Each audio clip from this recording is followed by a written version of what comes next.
We're doing a little bit of a lecture here on some important information about finding setups. And I get a lot of questions as a mentor teaching Forex and recently index futures. And the things I'm going to talk about tonight are not limited to any one particular asset class. So it's kind of like remove all of the uncertainty of where you're supposed to be looking in the charts. When am I supposed to be utilizing electronic trading hours? When am I going to be referring to regular trading hours? For what reason? What type of setups form when? And that way it allows you to have a setup for life. Now, some of you may have thought this was going to be a pattern or a PD array lecture. It's not. I'm teaching you how to find your own setups, but specifically when and where they form. That's the part that is always a constant. That's the thing that a lot of new traders and those that are struggling as a break-even trader lose sight of. It's a matter of knowing what to look for and when. It incorporates market profiling, and that is not market profile in the sense that we're using like VWAP and things like that. We're talking about schematics, things that I've taught and have shared publicly on this YouTube channel. You can find that information in the core content where I'm dealing with specific day profiles. The topic would be under the day trading. And I cover a lot of this stuff also when I'm talking about specific market reviews. And I understand that many of you may be new, okay, and you want a 1, 2, 3 easy get me in and get me out pattern, and I've already produced all that. Okay, it's on the YouTube channel. But for the folks that really want to find a lot more setups or not be limited to a one-trick pony, not that that's a bad thing because the 2022 model is excellent. The optimal trade entry pattern is excellent. So when I talk about these areas in the marketplace tonight, and I promise we will not be here very long. Usually when I say this on Twitter, and I do a Twitter space, we go for hours and hours. And it doesn't feel like hours to me, but I do have a time limit tonight, so I have to get through this. And because of that, I presented it in a PowerPoint presentation, so it helps me keep my focus. So I always have some kind of a monologue coming in. So I want to kind of set the expectations for everyone that's going into this study, so that way you know what it is that you're going to be trying to glean from it, what's the purpose, and then we'll get down to the nitty-gritty. It'll be right to the point, and I'll show you some details in terms of executions and such. So algorithmic trading with ICT models for all assets, and again the premise is one trade setup for life. Now, what do you think that would entail? Something that would repeat over and over again. It's not ambiguous. It's very specific.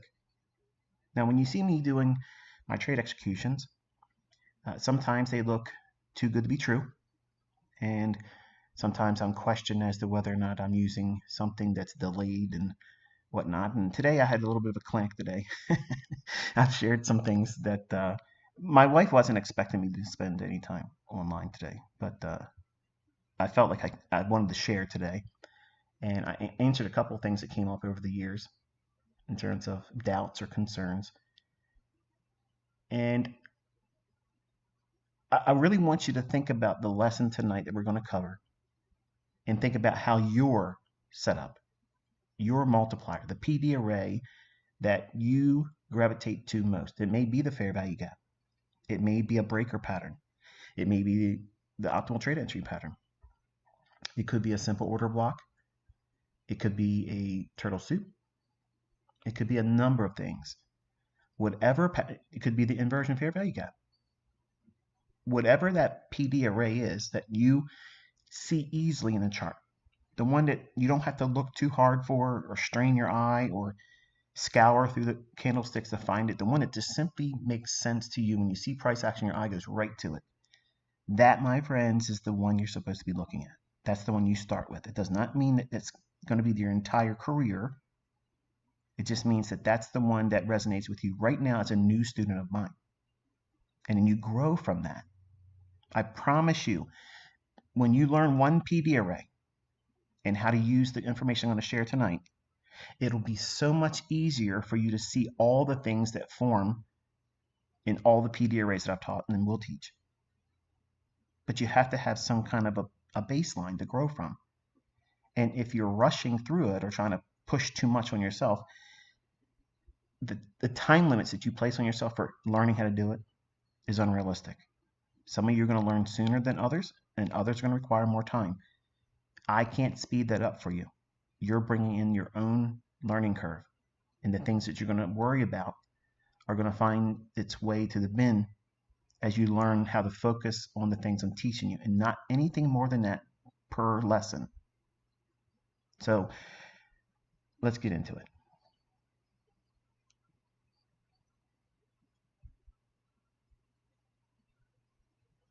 All right, so draw on liquidity. Okay, it's the sole purpose of price delivery, and I wish to thank Patrick Wieland for getting this screenshot from his live stream today. I needed to make a point about liquidity and the resources that are available in the market today, and how I'm going to help you not lean on tools like this. Now, admittedly, if this type of thing was in existence when I first started in the 90s, that's the 1990s, by the way, not the 1900s, as my youngest son always says, makes me sound like I'm really, really old. But this is a screenshot of the Bookmap, okay? I am not an affiliate with them. I'm not suggesting that you should subscribe to it, and I'm not trying to kick dirt in their face either. I'm just saying that the primary function for that tool can be made redundant with tonight's lesson.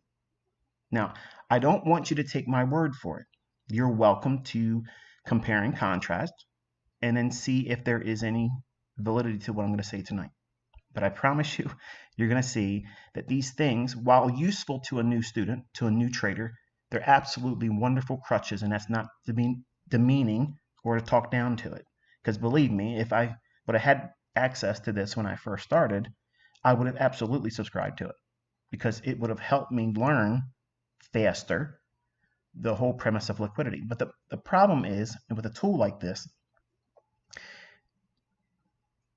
it kind of like brings more attention to levels of liquidity that are not so pertinent to right now, okay, or what's about to take place in terms of a narrative and price action, okay. And when I teach smart money concepts, by the way, when you hear SMC, it's my concepts, okay.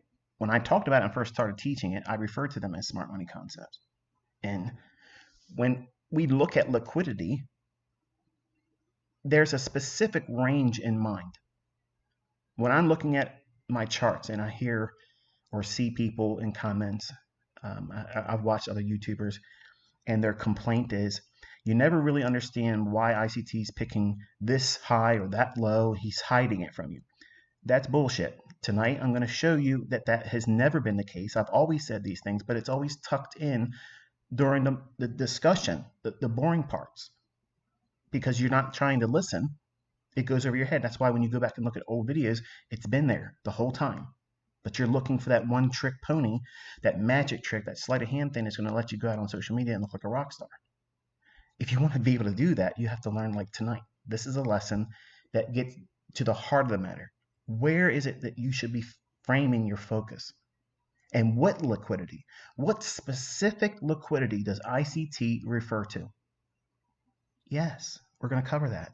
And you're going to see, by contrast, if you look at the things I'm going to cover tonight and utilize it with this resource here, Bookmap.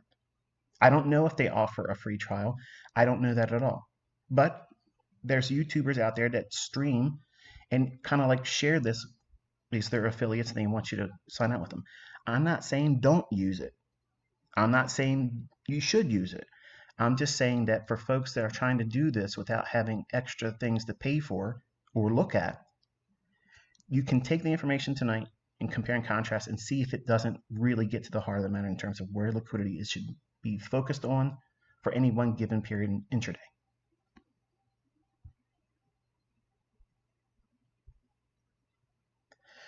All right, so when we first start talking about liquidity, the assumption is you're a day trader, whether you're a scalper, whether you are a session trader, a intraday day trader where you're trying to do the entire daily range, or if you're just a short-term trader or you're looking to time the market for your longer-term swing trade or position trade.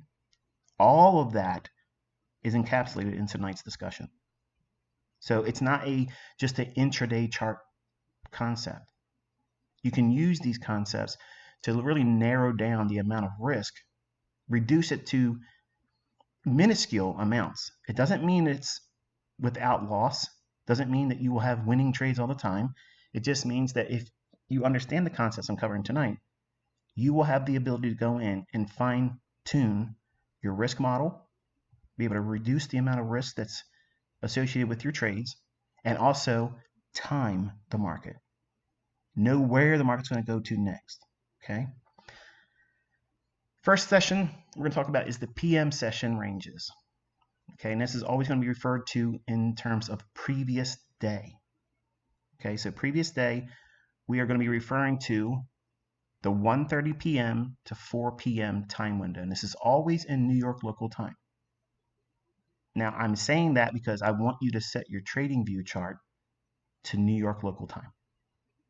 I say this as much as I can in all my lectures because I get confused when I talk to people around the world and you're in different time zones, and I have made mistakes in terms of telling them what their conversion would be. So to eliminate all that confusion, if you just simply set your charts to New York local time and look at the charts that way, all the confusion goes away. It's very simple. So PM session ranges, you're looking for the highest high and the lowest low between 1:30 p.m. and 4 p.m. Now, is there any ambiguity there? No. It's very simple, succinct, right to the point. Now, what do you do with it? If you are bullish, okay, and we are trading in close proximity to that range, as we see here, this example here, I'm using the June contract before rollover took place at the time of this recording, and live stream, we are looking at the September contract for the indices for 2023, but I'm showing you an example because this is something that I utilized in commentary, something I used in terms of my own analysis and executions and such. But I want you to understand that when we look at PM session ranges, it is always referred to in regular trading hours. Notice this down here in the lower right-hand corner. Let's make the chart a little bit bigger. So down here in the right-hand corner, that RTH, that's regular trading hours. Now you can toggle this if your membership permits you. I don't know what, membership is required for TradingView. If you're absolutely against TradingView, then I'm sorry, you're going to have to find the equivalent, and I don't know what that would be for you. Okay, I chose TradingView because my community said go to TradingView when I left MT4. So we're all here now, and I don't know what it's going to cost you. I don't have an affiliate program with TradingView. I get no money for it if you subscribe to it, and I don't know what the amount of membership would be to allow to get that. I don't know. Okay, so give me the liberty and latitude to be able to talk freely, and you're going to have to work that on your own.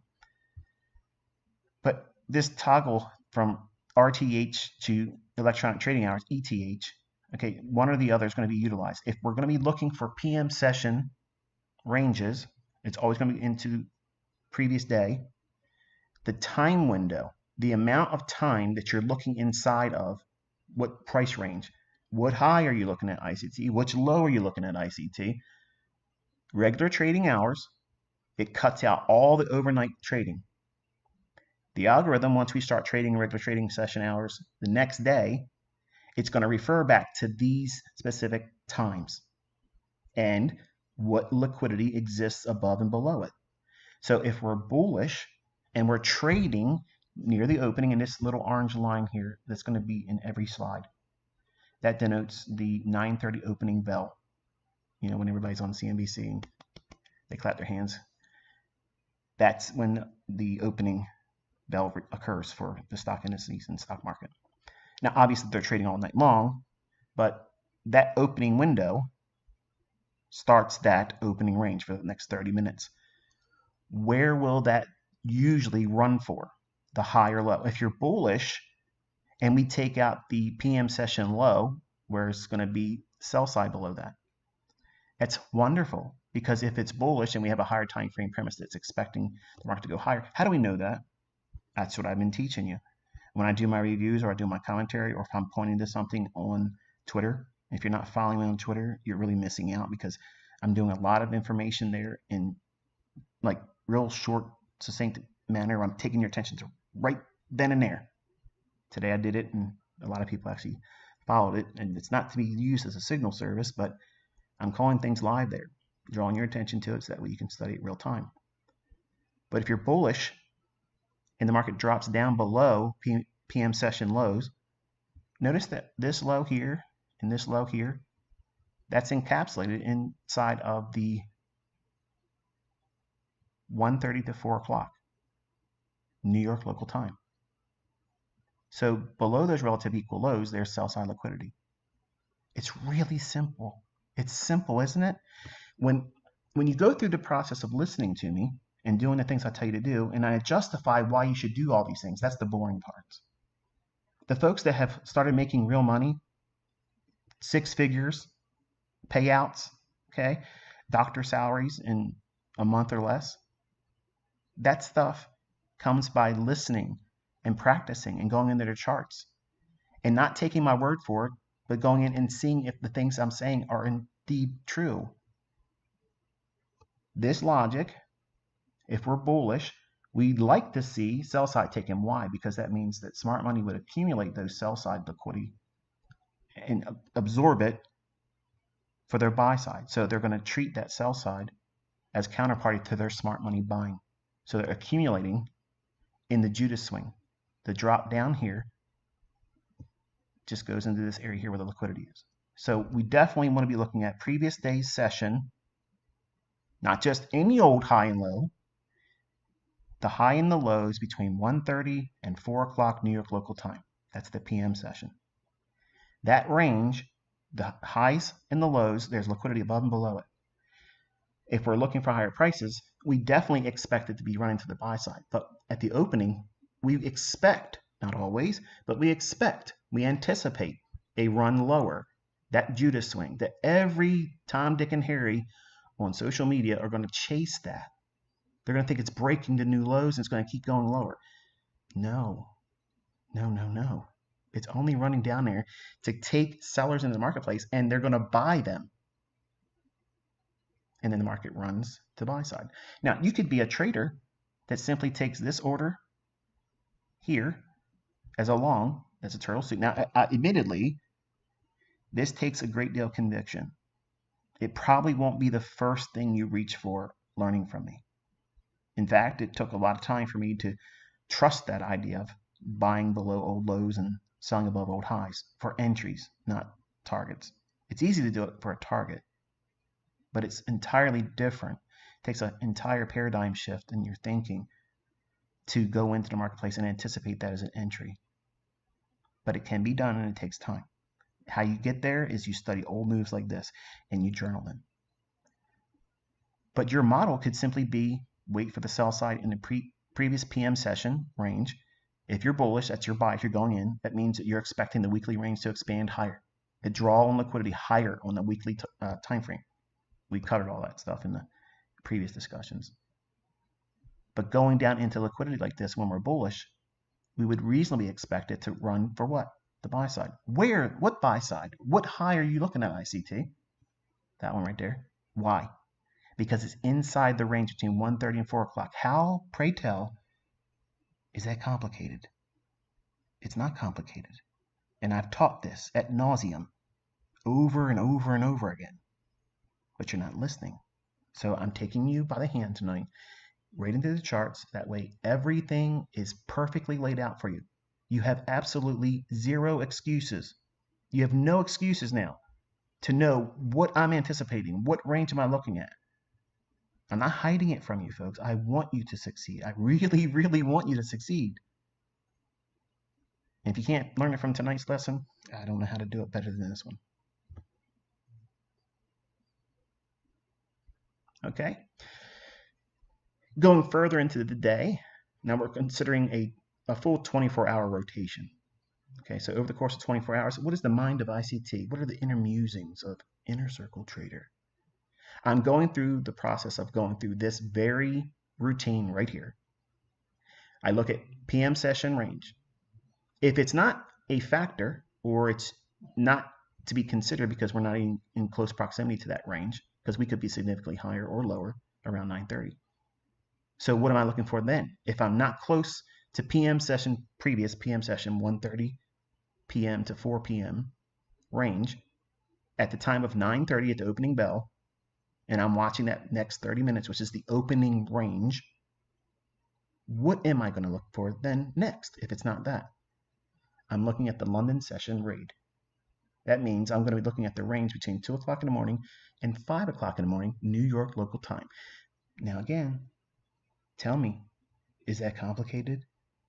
No, simple. So in your charts, you want to be annotating what those levels are. Now you can do it like this here, where I have actual annotations that I hand draw. I don't have a indicator thing that plots them for me. I prefer the high touch over high tech. It means I'm putting some thought into it. I get closer to the marketplace by doing that and sharing it with you. I just don't trust an indicator to do it. Okay, so I'm an old guy, I'm a dinosaur. I'm used to doing everything by hand anyway. And believe me, it doesn't take that long to tell me you have to have it because it saves time. It's a cop-out. You just are lazy. There ain't nothing wrong with lazy. I mean, lazy people can do things very efficiently if they're smart. But let's zoom this in here. All right, so London session raids. If we are not in close proximity to the previous PM session at 9:30, remember this orange line here denotes the 9:30 opening bell of the stock market. So where are we at in terms of proximity? So we're starting the trading here. So where are we? Are we in close proximity to a PM session high or low? But we are in close proximity to what? London session buy side. We're digging into that. So all of this can be viewed pre 9:30 as a Judas swing. Now notice, am I showing you regular trading hours or electronic trading hours? Electronic trading hours. So that way you're going to be able to see the overnight trading.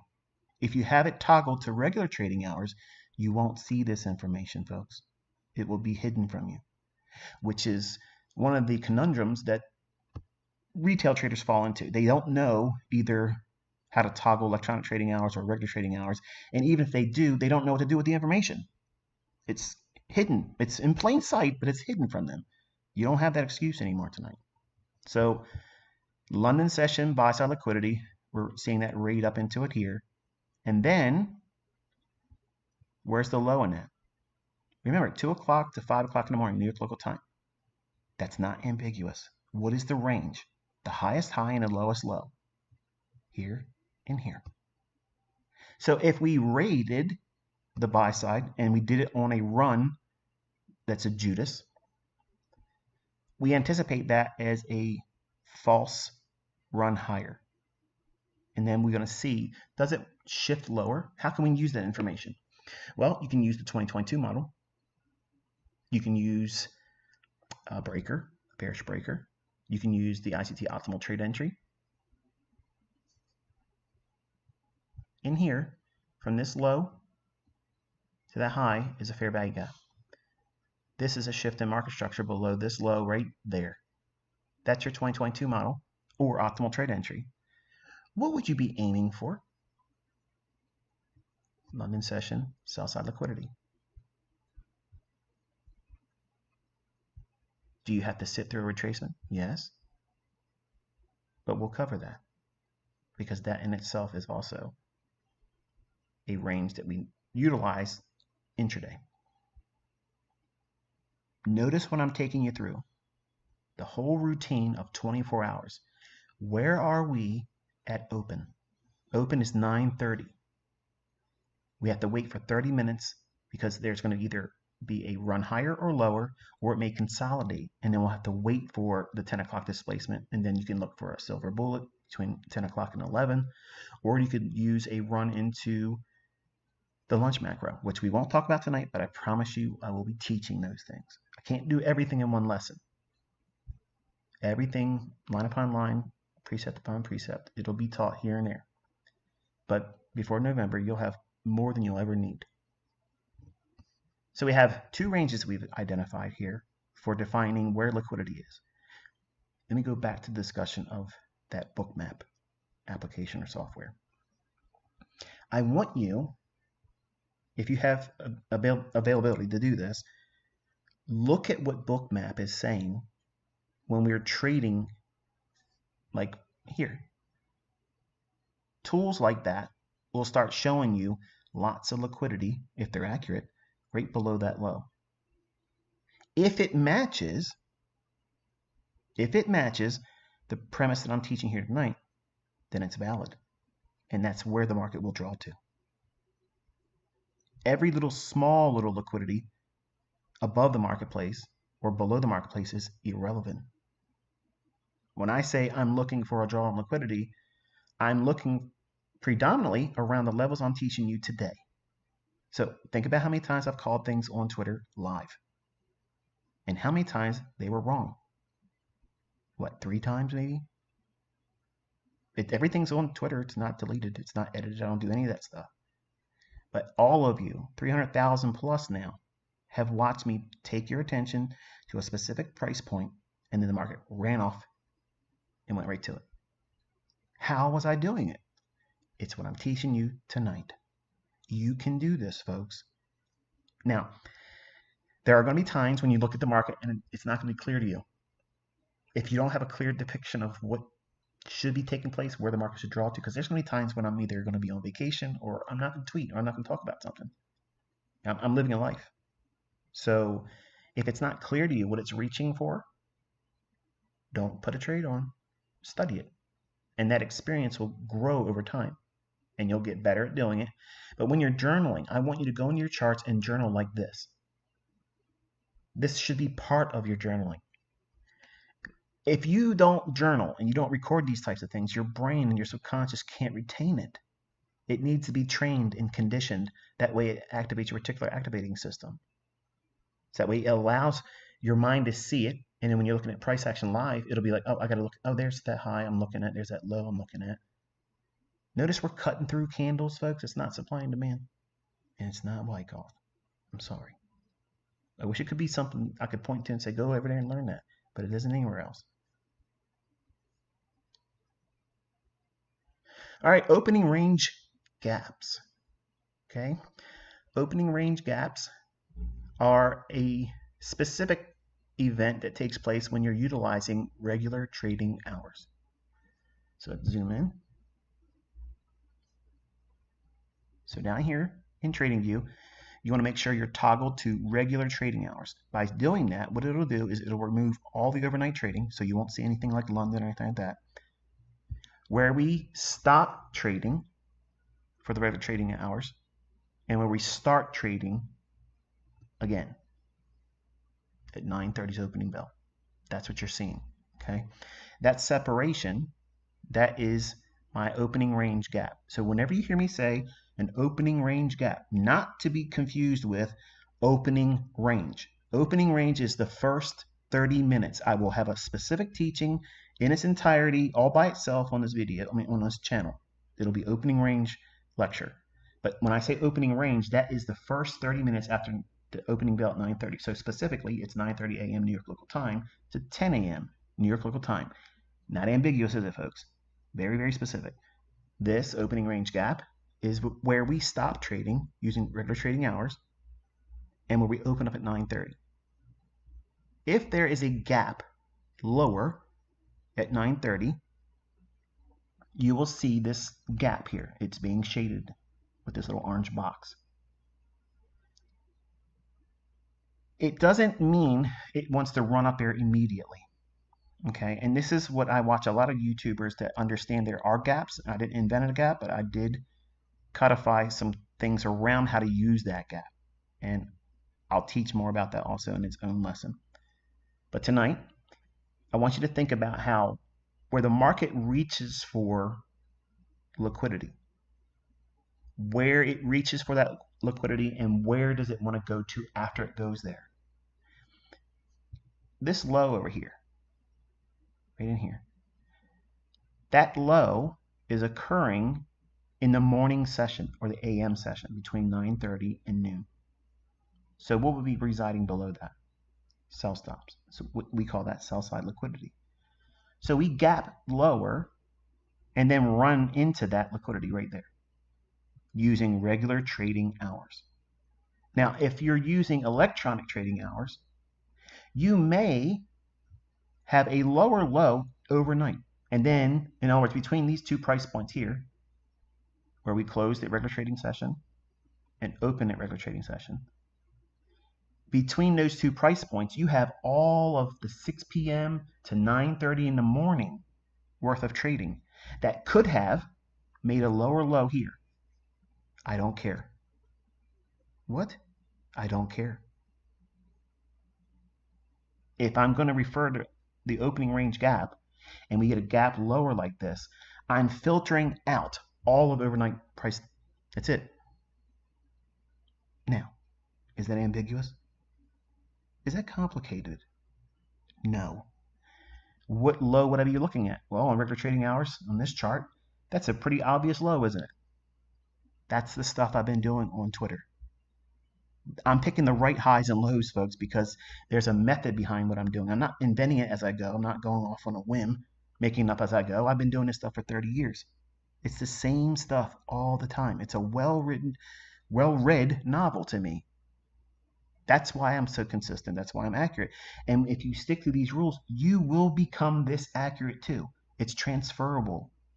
You should be excited. I know some of you are grinning like shit right now. You're thinking, man, if I would have had this stuff just a couple months ago, I could have passed my funded account challenge. I could have done this. I could have done that. I could have bought a boat, a jet ski, a car, a down payment on a house. But you have to go one step at a time. Now, the opening range gap. If we run to a pool of liquidity like this, here,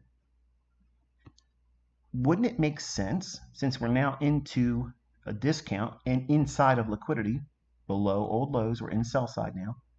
We've already moved a lot from the previous session, here to here. What would be reasonable? Well, look at the economic calendar. Today we had the Fed Chair Powell jawboning at 10 o'clock in the morning. Do we trade around Powell or Fed Chair testimonies? No. Not if you're new. Not if you're trying to keep your money. Not if you don't want to be a gambler. You wait. And you wait for what? The PM session. Exactly what I said this morning on Twitter. I said today and tomorrow, Fed Chair will be testifying. So you want to be what? Trading the afternoon. If you're going to trade at all, the probabilities are going to be high in your favor if you wait till the afternoon. That means 1:30 in the afternoon, New York local time, to 4 o'clock's close. Is that ambiguous? Is that complicated? No.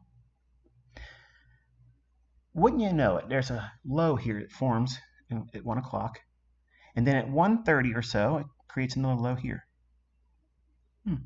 That's pretty interesting. What happens after that low forms? It runs right on up into that opening range gap. So all of this mess in here, every Instagram trader, every Twitter hero, every YouTube trader, live streamer, they're in there trying to look for patterns when there is nothing to trust. It's going to be running around, going amok, just seeking liquidity, and it'll frustrate you. That's the reason why I tell you to focus on the sweet spots in the marketplace. I don't care about retail Rick that's going to come after the fact, because he's not going to tell you on Twitter when I'm tweeting and saying, oh, you said don't do this, I'm going to go in here and trade it. They don't ever do that. They'll come back 2 hours later and they'll say, look what I did over here. So stop listening to those neophytes. The logic that I'm sharing, don't take my word for it. Go into the charts and you will be convinced of it. 100% guarantee, I guarantee you, you will see this logic there. So it runs up into the opening range gap after the New York lunch, after the morning session chop, and it runs to a logical level based on the information I'm showing you here. See, in the morning, a lot of folks that understand this gap exists were looking for any reason to run right up there then. No, they're not going to see it. Why? Because they don't understand time. The algorithm runs on time. It engineers liquidity in the morning session, and then it engineers it going into lunch, and then it runs on that liquidity. Why would they want to do that? We'll talk about that.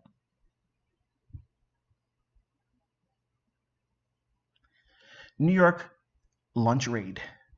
Now, in the old days, and I was trading when the old days were the thing, before electronic trading, we had open outcry pits, and when you called into the broker, they would answer the phone. You had to wait for them to answer the phone, by the way, and then get transferred to the trading desk that you are seeing the account managers for that account that you have. And you got to go through the process of giving them your account number and then your PIN, and then you got to give them your order. They repeat the order the whole time the market's trading. Then they ask you if you want to wait for your fill. And if you say, I'm going to wait for my fill, you're put on hold for a minute or two. Then they come back and they tell you confirmation number and where you were filled. And many times you're upset because you have real slippage. Because you're all spoiled. You know, press a button, you're in there, right? And the open outcry in the pits would have a lunch hour where it was very, almost like a routine. Unless it was a big trending day, the lunch hour between noon and 1 p.m. New York local time would generally be a consolidation.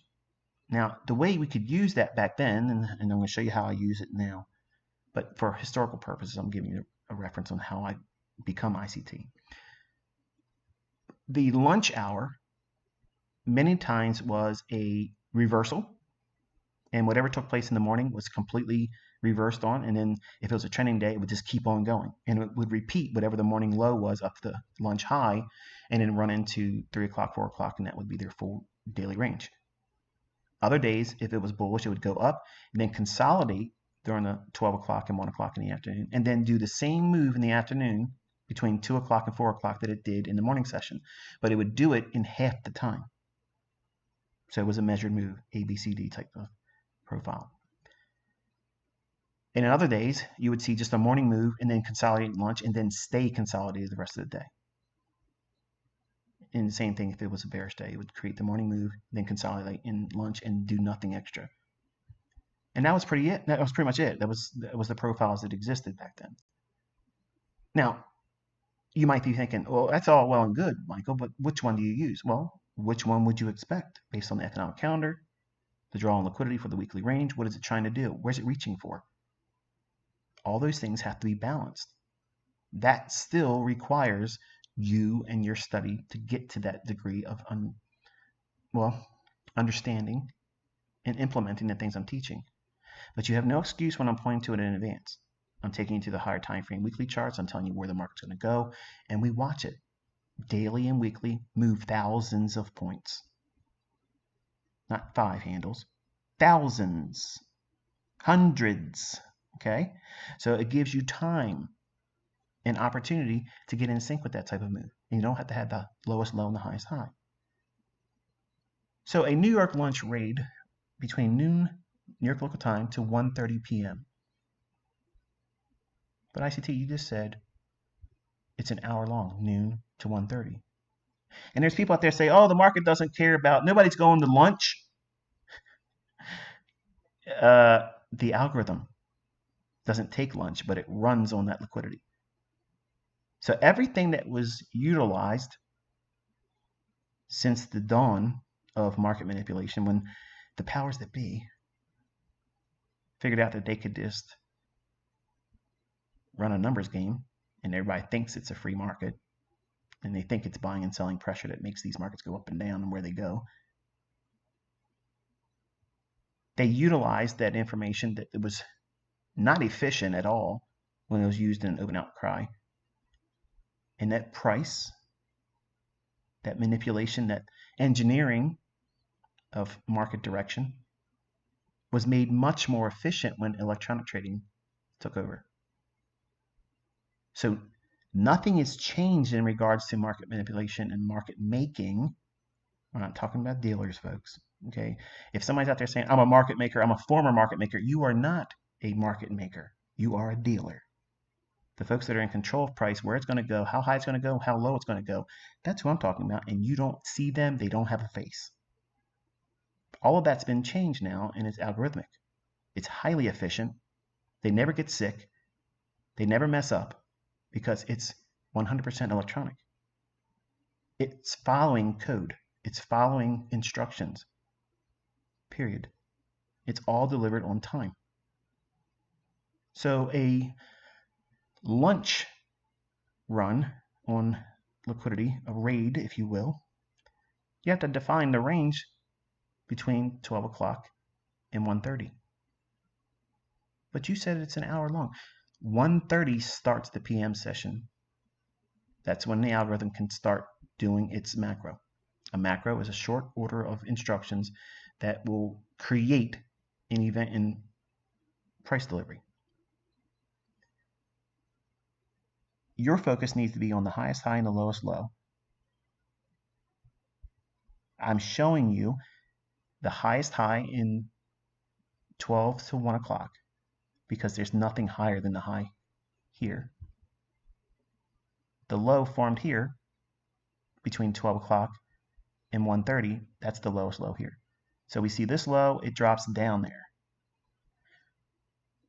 If we're expecting price to be bullish, and it's not done anything in the morning, Powell's talking, there's a afternoon event that's expected, like FOMC, something to that effect. You avoid the morning session. Let everybody else chase everybody else's opinion and ignorance on social media. Everybody's looking for the guy with the hot hand, the guy that's doing all the trades, the guy that knows, or the gal, in deference to the ladies that do trading. They're looking for the people that have something to say about the market right now. And if they've been right in the past, well, damn it, they're going to be right today. Let me follow what they're doing. No. You trailblaze your own path using this information. You will be confident that you have no requirement to be in anybody's membership or audience. You'll be able to do this, make your bread, and then go live your life and do whatever you want to do. Not be chained to these charts. Not looking at what I'm doing on Twitter. Because in November in 2023, that stops. You have to do all these things on your own. And that should not be scary. It should be exciting. I'm excited for you. But the session high and the session low for lunch hour, well, I guess it's really technically 90 minutes, isn't it? Did you say 90 minutes? Whoops. The low here, we can see it running down, taking that. When we're expected to go higher. What do you think exists up here that's not being noted on the chart?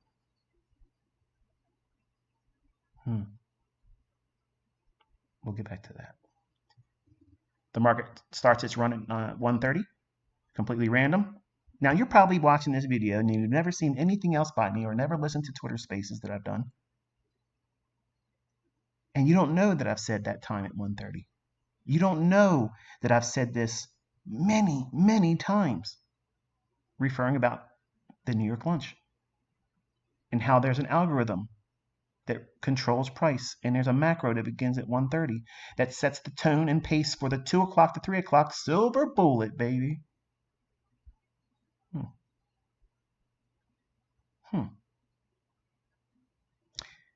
The dots are starting to connect, aren't they? Starting to see a little bit more of the tapestry that's eluded you and everybody else out there that doesn't believe there's an algorithm, doesn't believe that these markets are absolutely controlled by AI. I promise you, that's exactly what's going on. We want to see when we're bullish, the market drop down and take out the New York lunch lows. Even if it's going to reverse, you can trade that here. How can you trade that? Wait for a shift in market structure. Fair value gap. Don't trust the 5-minute chart. I've already shown you today using a 15-second chart. And we'll get to that too. What do you say? A 15-second chart? Yes, friends and neighbors. Price is price. And you have to look where the inefficiencies are. And every retail trader is using a 15-minute chart, an hourly chart, a 4-hour chart. And there's this taboo around 5-minute charts or less because they're not informed. They're not initiated. They think it's noise. They're part of the Goldman Sachs cult.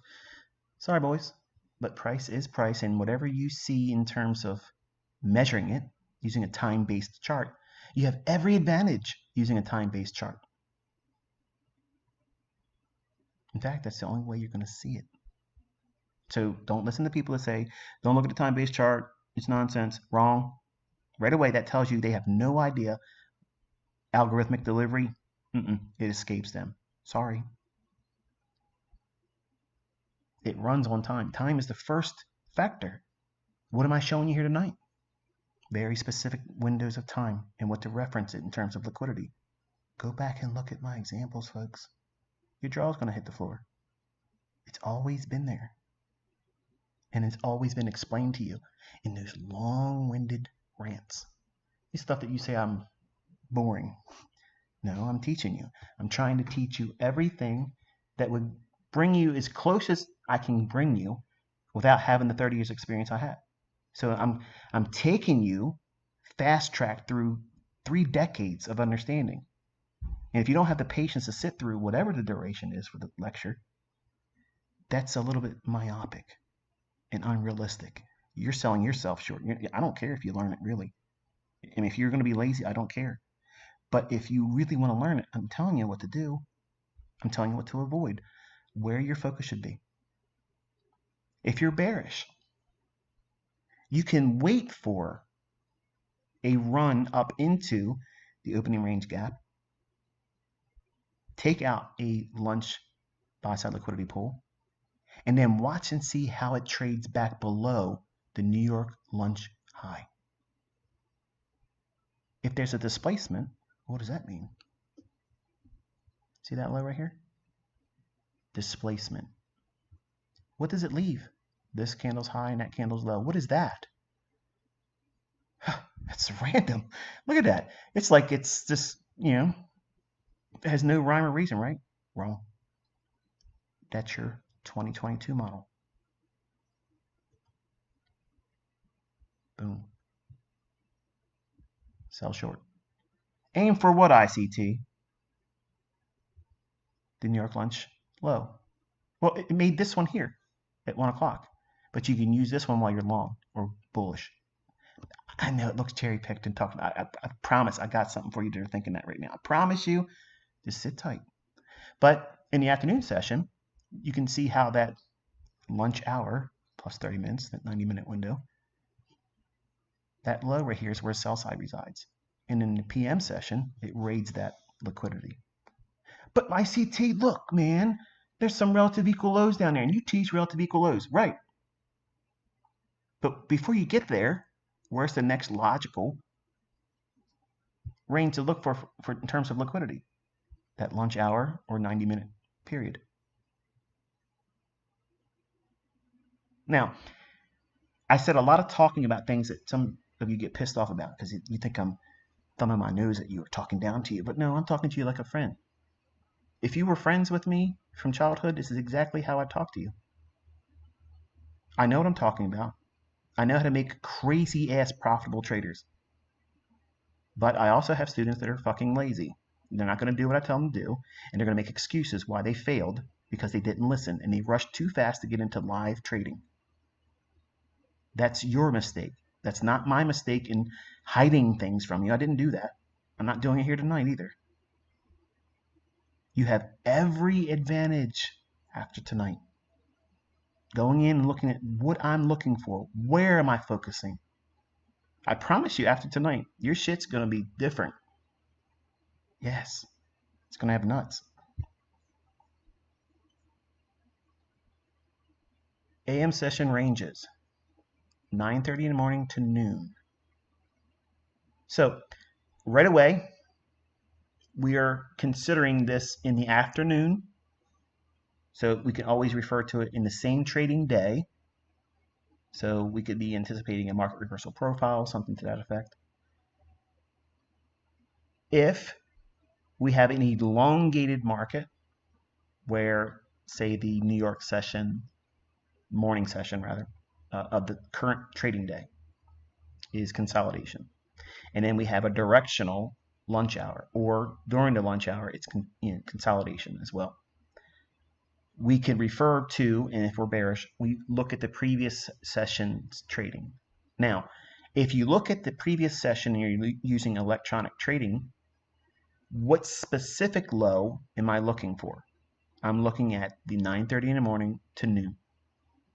If I'm not going to look at the PM session range, remember I'm taking you to very specific pools of liquidity. I'm going to look past the PM session. Well, why would I do that? Because we're already trading below it over here. So would I refer to it for sell side? No, we're already below it. So if I'm bearish, what am I looking for? What low am I looking for? Which draw on liquidity am I looking for? In this regard, I'm using the AM session sell side liquidity. If I was bullish, it would be everything I just said here in reverse and opposite. I would be looking for the buy side. But if we're bearish, I'm looking for very specific pools of liquidity. If I showed this on regular trading hours, it would still get that low. Very important. Even though I'm showing you down here the electronic trading hours, I'm doing this for the sake of showing you an understanding that whether your chart is on regular trading hours or electronic trading hours, and I'm looking at the previous daily range, or if I want to trade below yesterday's lows, what low am I looking at? The PM session low or the AM session low? Very, very specific, not ambiguous, not, well, I don't know which one he's looking at. He's always changing shit around. No, I'm not. It's always the same stuff. Always the same logic. Always the same logic. What's changing is the profile that I'm operating in because the market's delivering a specific way, and I have to adapt to that. And then I anticipate. I'm not reacting to price. I'm anticipating where it's going to run to. What does that mean? Everything I'm teaching you tonight. Now, I don't expect you to watch this tonight and walk away feeling like you know everything about what I just said. You're going to need to watch it a few times. And if it's something you don't want to do, you won't learn it. I promise you, you won't learn it. One time watching, it ain't going to work. You need to listen to what I'm saying in here and then go into your charts. Spend weeks and months going back through it. That's what will convince you that this is sound logic. It's not contrived. It's not conjecture. It's not made up. It's absolutely what the market does. Every week, every day, and it will not stop. So you can see the previous AM session low over here, sell side liquidity. This dotted line here denotes we're looking at the 20th of June, 2023. So I can't use the afternoon session high and low because we've already, starting at 9:30, we're already below that. So what am I looking for, ICT? What am I supposed to be looking for? That low. It doesn't matter if it was a lower low, okay? Listen, if there was electronic trading hours showing and it had a lower low and it went below that low here, I would still, listen, I would still refer to the PM session range as I mentioned a little bit ago in this presentation tonight. And before that one, I would go to this specific range here.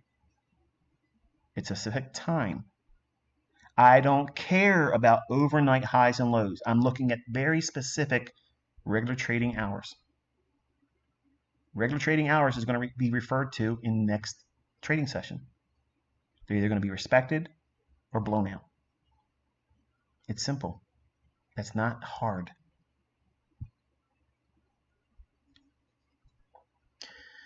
All right, so let's blend some things here, okay? So as you can see, we have several things here in this chart, and this is today's trading, the 21st of June, 2023, and it's the E-mini S&P. And I photoshopped some things in here. I'm obviously being facetious by saying that. The opening range, as I taught you here tonight, that was one of the factors I utilized today in the, if you were following me on Twitter, I showed my PM session trade, which is what you're seeing here, using everything that I taught you tonight. Let's go through it, okay? This morning, we were watching Fed Chair Powell give his testimony at 10 o'clock. And I had my favorite usual suspects that I like following on Twitter, not Twitter, on YouTube rather. And those that were live streaming, I listened to them. And no disrespect, gentlemen and ma'am, they had really no idea what was going on, which is exactly what one would expect, because the market's gyrating and going sideways. It's just churning up accounts, going sideways, beating up everybody. You have to wait until we get through lunch. If Fed Chair Powell is going to talk, and it's a 10 o'clock testimony or whatever, wait for lunch. Just wait for lunch. If you do that, you will get the cleanest setup for the day. The easy, what does that mean, cleanest setup? Michael, what do you mean when you say that? Where everything just simply jumps off the chart and just it makes itself very obvious.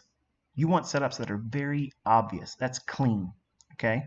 I don't want you as my student going into the marketplace and trying to just be an action hound and try to trade everything. I don't teach my students to do that. The ones that blow their accounts or fail their funded account challenges, that's a characteristic that they have. That is not a derivative of learning from me. That's a personal character flaw. And you can correct it, you can fix it, but you can't place that blame on me. If you wait and you listen, I counsel all of you real-time live on Twitter. Don't touch this right now. All right, focus on this time of the day. And when it's appropriate, I'll point to where the market's going to go to next. I did that today. The opening range gap here was utilized to get what would otherwise be done if you had done these same entries and managed the same position, would have resulted in a $9,362.50 before commissions. Now, I don't know about you, where you are in the world and your walk in life, but almost $10,000 is a pretty respectable amount of money. I mean, you can go on a nice vacation with that. You can get your spouse something really nice. You can probably do some really good Christmas shopping with that. So that's not chump change. And I want you to think about the logic that's shown here. Powell, 10 o'clock, trash market, okay? Just ignore it. Just ignore it. Just don't even worry about it. Oh, but it's going to run. It's going to move. That is you as a neophyte trader and an action hound. You feel like you have to be able to do something in that. I'm telling you with 30 years of experience, you don't need to. You don't need to. It's liberating when you just relax and say, you know what?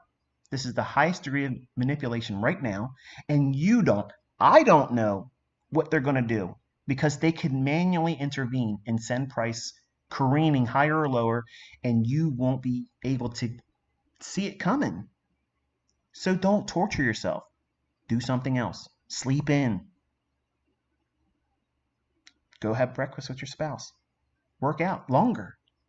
Take your boat out. Ride your jet skis. Cut the grass. Whatever.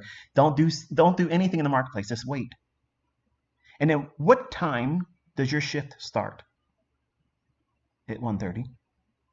That's when the macro will start running. At 1:30, the market creates a low here. Market trades down below the New York lunch sell side liquidity again. They can sweep it again. But notice it doesn't take that low here. I don't require it.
What's up?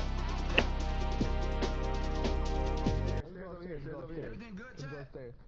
Let's get it. Alright, y'all, let's go.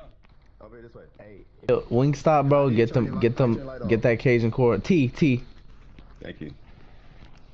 Alright. Wait, this is a new level? I'm assuming so, but I remember going down from here. Yeah, bro. Did we not do I feel this? like we did this. Hey, chat, were we supposed to do the beta? Wait, I'm restarting them. How you turn the flashlight, bro? We ain't got time for these little niggas running around here. T. Toggle. Hey, happy Father's Day. That's what that means. T for toggle. Ooh. Happy Father's Day is on Sunday, bro. My bad. Somebody said happy Father's Day. It shook me. We definitely. Oh, look, it's right there. What? We definitely did this. Bro, we did this. Yeah, we did this. Yeah. How did we get to the new stuff? New map. We need new map. Chat telling me to turn my light off, bro. Hold on. We need that new map. I loaded this. Oh. Hold on. You loaded the what, Dylan? Is it because we turned off the beta and we did this on beta? Hold on. I still have to put my headphones. Can we go? No, I'm saying because that's what they told me to do. But shall we go back to beta? I don't know. Yeah, we got the same information. They said you gotta play this one again first. New map. Man. Alright, let's stick together. Anyway, let's learn. No, I remember how to play this hoe. Split it into two. I'm with Jay. No. 2 and 3. Alright, gang, let's split up. Me and Jay will take the right side, and you guys take the left side. And Leland, you come with us to the left then. I bet. Bet me and Ben going this way. Ben, what the fuck? No, I'm not going. That nigga already gone. No, Ben, why you don't care about nothing being done? that's crazy. But don't worry about him. Just do it. Just don't worry about him. Don't worry about him. He's sorry. 115. What the fuck is that? Hey, we was with 4 people. We picked a nigga that way 115. Are you holding this? Yeah, I'm holding it. Okay. Yo, he's There trying to slap the shit I restarted. I restarted. Who? That dude, he the one who keep coming over here and crying and hiding his face. Boy, he almost slapped the shit out of you. You might not be able to pick me up. Yo, I need help. Oh! Yo! Help! Help! Not the hey, your body's stretched out. Your body's stretched out. Help, Jay! Your body. That nigga body stretched out. That nigga honked me up, bro. I'm not gonna lie. He slapped your ass when the lights was on. No, the lights was not on. The lights was not on. The lights still off. No, the lights was off. The lights was off. Like a Caleb City video. Help me, bro. Just help me. Alright, bro. Let's go find some bandages. Help! Dance. Make sure you don't let that nigga run up on you now. Help! Oh yeah. In here, bandages is in here. I'm looking for bandages. Look for bandages. I got some right now. Oh, bet. I was looking for the other side. You just orange juice. I bet you didn't see that. Fuck, nigga, I'm hungry, bro. I actually have orange juice too, Dylan. Stop that. What do you? Yeah, what? iPhone 16. Huh? iPhone 16. Did you get that? Nope, Yeah, I got that. Nope. Hey, Jay. You was just talking shit. Jay, Do you got bandages? No, let me get the bed. Oh my gosh, bro. Pick me up. I'm dead. Hey, Des, watch me. Pretend there wasn't bandages. Why is my light beating like my heart? Oh.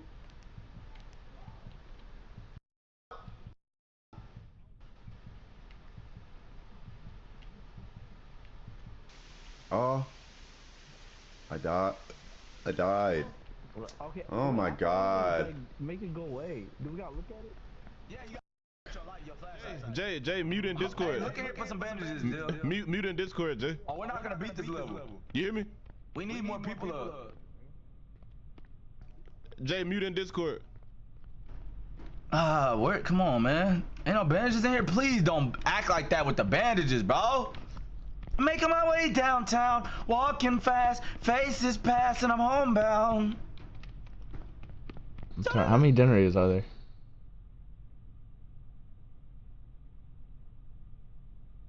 many generators are there? Can I hear him? Oh, where?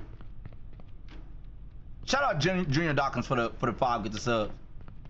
I know if I go out there, nigga done grab Dylan and slammed him directly on his head.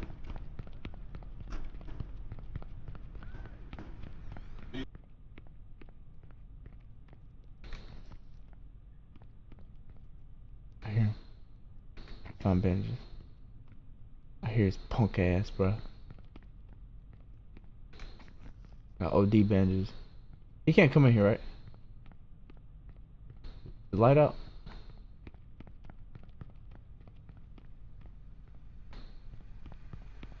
I'm gonna just finish the game. Alright, I'm right here. Well, where they at? I don't know. I remember they died over here. Wait, do their bodies, do they die? Yeah, watch out! I got you. I couldn't save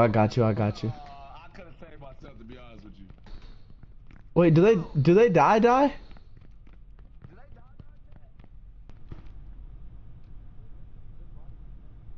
Chat. Hey, watch my back, Dill. Oh, they said yeah. Watch my back, Dill.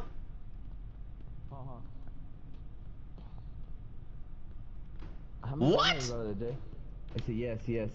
Okay, we gotta stick together, Jay. I got 2 bandages though. Wait, yeah, I got you. No, yeah, I got you. How many generators are there, chat? Hey, you son of a... Both of y'all! It's 2 of them, Jay. It's 2 of them. Alright. Keep your... Oh, right here. Keep your head on the... Watch me, Jay. I got you. I see you, boy. There you go. And I got 2 bandages, so we gotta, like, revive each other. So we said 8? Okay. Boy, he running full speed too, boy. I know. Oh, we go. Oh, that shit spooked me, Jay. I f***ed up. You let go? Yeah, I let go. My bad. I thought I was done. What? You okay, Jay? He knocked me clean out. Just finish. No, Dylan! Oh, you sons of... Yo! Oh, I got you. Yo, they going from both sides. No, They cheating, bro. Oh no, they not letting me get this off. Behind you, Jay. Yeah, okay. Let me hit this off. Okay, I only got 1 bandage left. Let's loot this room to the right. Okay, how many did you do, Jay? I think this is number 6. I did 1. Okay. Oh, did I do 2? I think I see one over there if that one's not done. Okay, wait. Okay, it's done. Wait. No, yeah, that's when we came from. That's what. Well, let's go this way. Yeah. What? There go one. Yeah. Oh, Fuck. Okay. Oh, you wanna do it? yeah. They gonna sneak up on you both sides. I got you. I'm... Ain't you the one with the bandage though? Yeah, I know, but you can pick him up off me. Get Oh, out of here.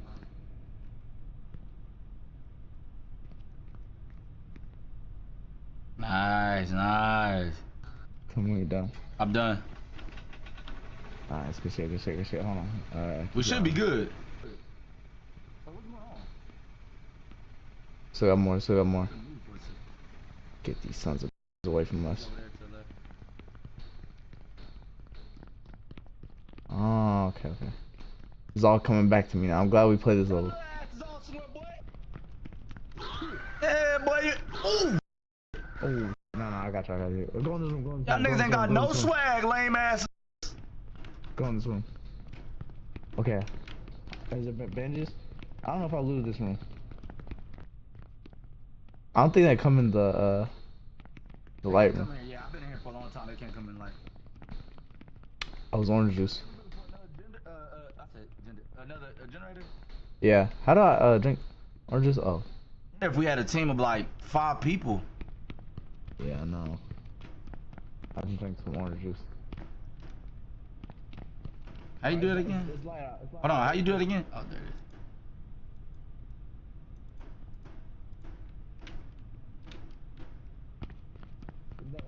I have to get my vitamin C. Yeah, come here. Oh, where's that bitch go? Bitch is just right here. What? Oh, I'm thugging. Could've sworn that Did hose. you say you thugging? No, I'm bugging. No, I said I'm bugging. Oh, you bugger. I thought you said I'm thugging. I was say yeah. Yeah. Did we loot this? I know. I was in a lot of these rooms though. Yeah, thanks. What the f is the other one go?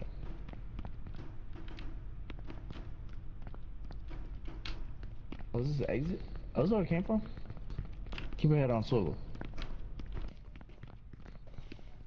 This Whataburger chat. I ain't gonna hood. No, because I remember it'll tell us. It'll give like a prompt. I think we're missing some. Them boys on their way. What's this? Oh, we already did this one. You can hear the little feet patter. Man, I ain't gonna lie, bro. That's speed right there, boy. Okay, this is the one where you died. Okay. We already did this one. We Yeah. a big ass circle, bro. Yeah. Did we do this one down here? Right here? I saw one at the end. Two of them niggas speeding ass and all. You see that one? You see that one? Where? It's at the end right here. Look behind you. Yo, it's Oh, cold. we didn't do this one. Give me. Yeah. You got nothing to worry about. We only got one more band-aid left. Big bro, you got nothing to worry about without me. Jay, don't sell me. Nigga, I said you got nothing Okay. to worry about. Should we go inside? Let's go inside. Oh. There we go. So, what was it? Some almond water. Yeah. Oh, maybe this is this room got bandages. Oh, there's a soda right here. This might be a new room. You see bandages? I don't see no bandages in here. Them boys POV is lame as hell. What's over there? Oh. Oh my god, you saved my life. No. Do it. Yeah.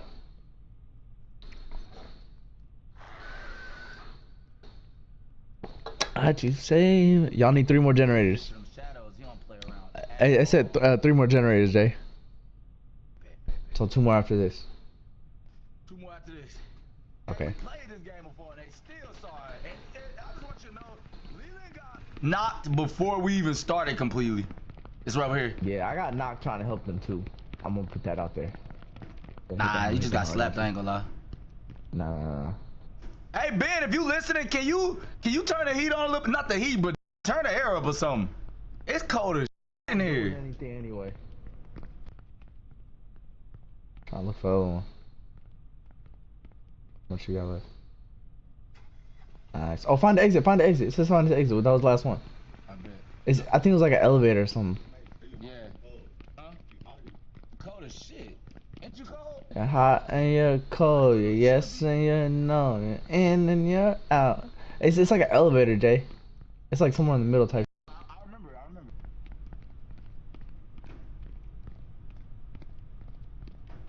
I think I'm right under the air conditioner, that's why.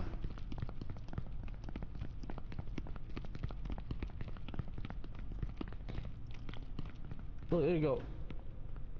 You found it? In No, the corner. He bullshitting. scary ass boy. Boy, he trying to get to us. Yeah, he's trying to push him. I was trying to share.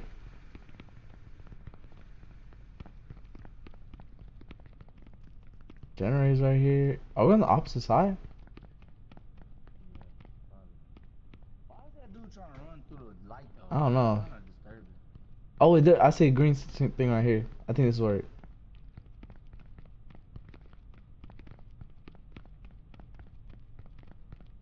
I think it was like right here.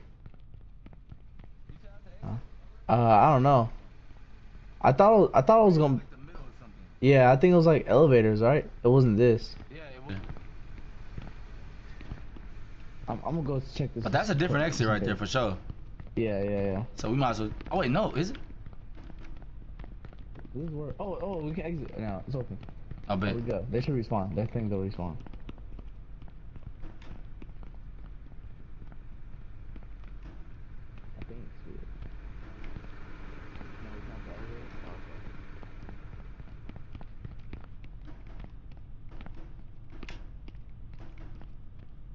requires all play. Oh. Yeah, I'm right. We are ready. I feel like first experiences can really like determine if you're gonna keep doing some or not. Yo, I'm back. Oh, we good. Put my shit back. We up. Let's get it. Let's get it. Go ahead, Ben. My bad. Oh, it's a new one? Hey, man, I appreciate y'all, man. Chat, lock in. Thank you for carrying us, bro. Move. Thank you for carrying us, dude. Appreciate y'all for real. Give me a hug, man. Hug, cat, bro. Hug, cat, bro. Hug, bro. Hey, Hug, you bro. gotta put the fuses. You gotta put the fuses in these hoes, and then it All opens right, this get the thing. fuses in. What's up? I was gonna say get some bench. I Yeah, got two yeah, fuses. I got two fuses. fuses. I got two Right, fuses. Put it in this gate right there. You see Get your it right bitch here, ass right out my face, then. here. No. You gotta come on this side and do it. Already present. Yeah, put that hoe. Is this the It's minute? me. No, nigga. Oh, Well, I guess You we're. close the Oh, door? I guess we're stuck in here. Dang it. No, you're not. Okay, come on. Maybe that'll be useful. Like save us. So you gotta keep that fuse. That it'll save us. Oh, ooh, my bad. Jay, you can't, bro. Come on, bro. We just came from there, Diz. Huh? We just came from there, right? Oh, my bad. Yeah, where you? Alright, bro. Actually, let me go with this nigga before he fucking get killed. Diz! Maybe.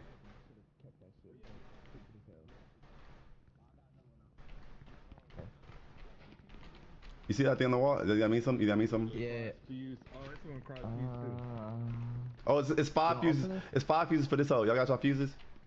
I'm scared. Where does y'all. it say 5? It says 1, 2, Oh, my 3, bad. 4. 4. My bad. I just miscounted. I'm And it's sorry. only 3 of them. It only. Did you see something? Why you scared? I put mine. Y'all put y'all fuse right here? Somebody got extra fuse right there right here? Yeah, why don't me put the hell? You can't put it? He being stingy with this shit. Press F. Hold on. Pressing that hell. Pressing it. He ain't pressing no F. Come on. Alright.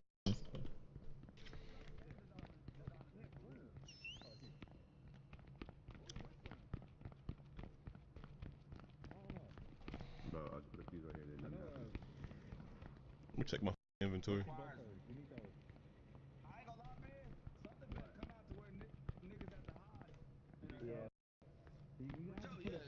Yeah, you're gonna have fuse and like to wall yourself off.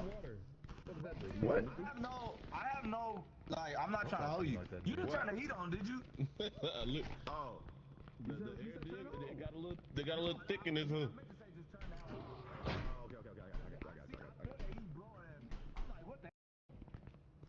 I have 2 fuses. You said you need fuses? I have 2. You got something? I have 2. I just said I was close. I didn't mean to say. Lila got the fuses. No, because Ben, right? Yeah, you wanna open this one? Let's open this one. Open this one right here, yeah. Open. Press it. Oh, bundle of wires. Okay. What do we need a bundle of wires for? Christian boys. That nigga about to die. They gave me a bundle of wires. Does somebody have one more fuse? No, I don't. Somebody have a fuse? Nah. Oh yeah, what's in there? They gave me a bundle of wires, so I can find a place that needs the wires. Oh shit, stop. Wow, shit, go.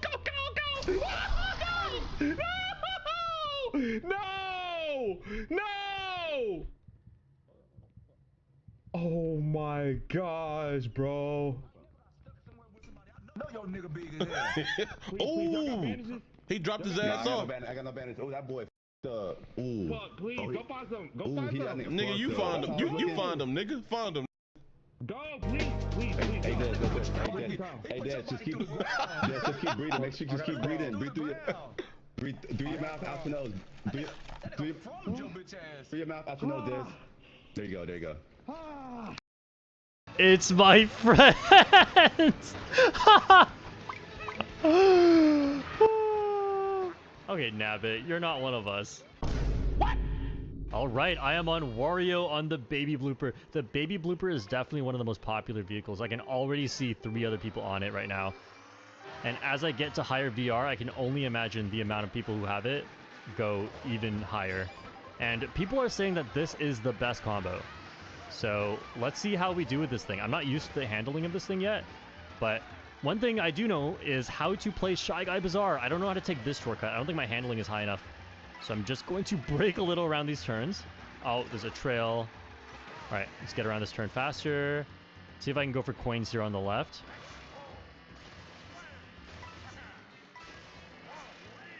Nice. It's nice having a track I actually know how to play. This is going to be really fun. I'm going to shortcut up to the front here. The bomb! The triple greens! Don't hit it on my own screen and that's enough.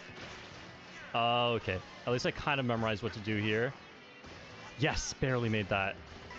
Oh, it is so different playing a track I know how to play. I'm so excited for this. I'm front running.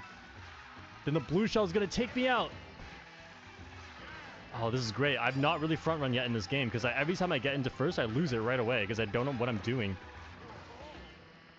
I think I just broke the banana for them. My bad. Oh, there's no item box here. I thought it was here for some reason. I should have probably went for more coins, actually. But I can chain the coin item.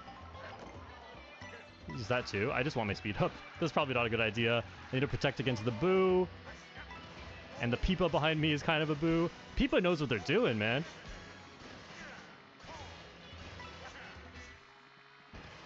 Almost got that coin.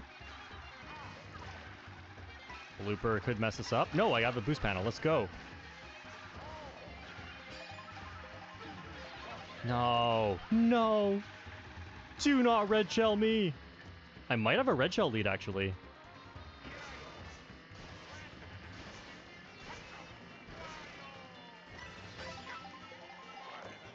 Nice.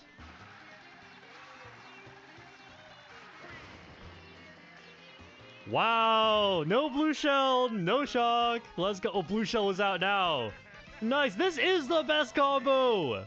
This is my first race just front running the whole thing. Now that I actually know how to play some tracks, I hope I know how to play the next track. That was such a thrill. Man, skill is actually rewarded in this game? Crazy stuff. Plus 122. Awesome. All right, so in this situation, you cannot pick any of these three. Do not do it. Always pick random. You look at the arrows. If they all have arrows, you go random. Okay? For anyone playing online, please do this for the sake of everybody else. I know some people enjoy the intermissions, but it's not the majority for sure. And it looks like chances are we're going to get the intermission because right now only random is the one that will get to play just the track. We are unfortunately playing an intermission. We are going from Shy Guy Bazaar to Mario Bros. Circuit. And I think I'm just going to bag, honestly. I have like no coins and the actual track doesn't come up for a long time. And you see the curves in the road? Oh, wait, let me try something. The coin grab tech.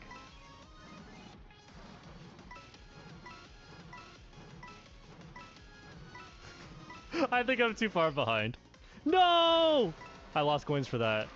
Okay, let's see how strong the comeback items are in this game. I've never tried being this far behind. I wonder if this is going to work. There's a huge shortcut right here. And I'm not getting blue shelled. Look, if I stayed in first place, I would have been getting blue shelled right now. Yes, the bullet. I don't think the bullet takes the shortcut. No. But this does help. This does help for sure. Give me the coins before they despawn. Nice. Oh, wow. That bullet lasts so long. Okay. I could use the mushrooms on a shortcut, but I need to use them into this item set. Don't have something stupid. This is crazy. I'm just back in it. And I'm at 20. No, not yet. Oh, we're coming up to Mario Bros. Circuit. Okay. Looks like the race is actually beginning now.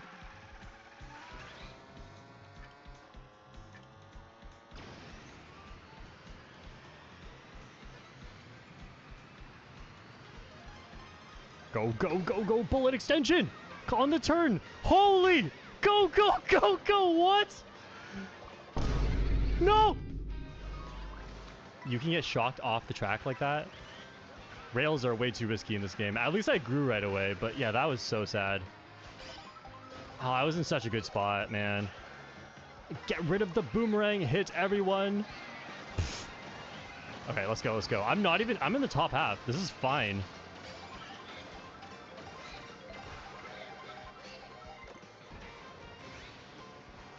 Let's just go down here. Stay away from the pack. What did we get? 6th place? Man, that was...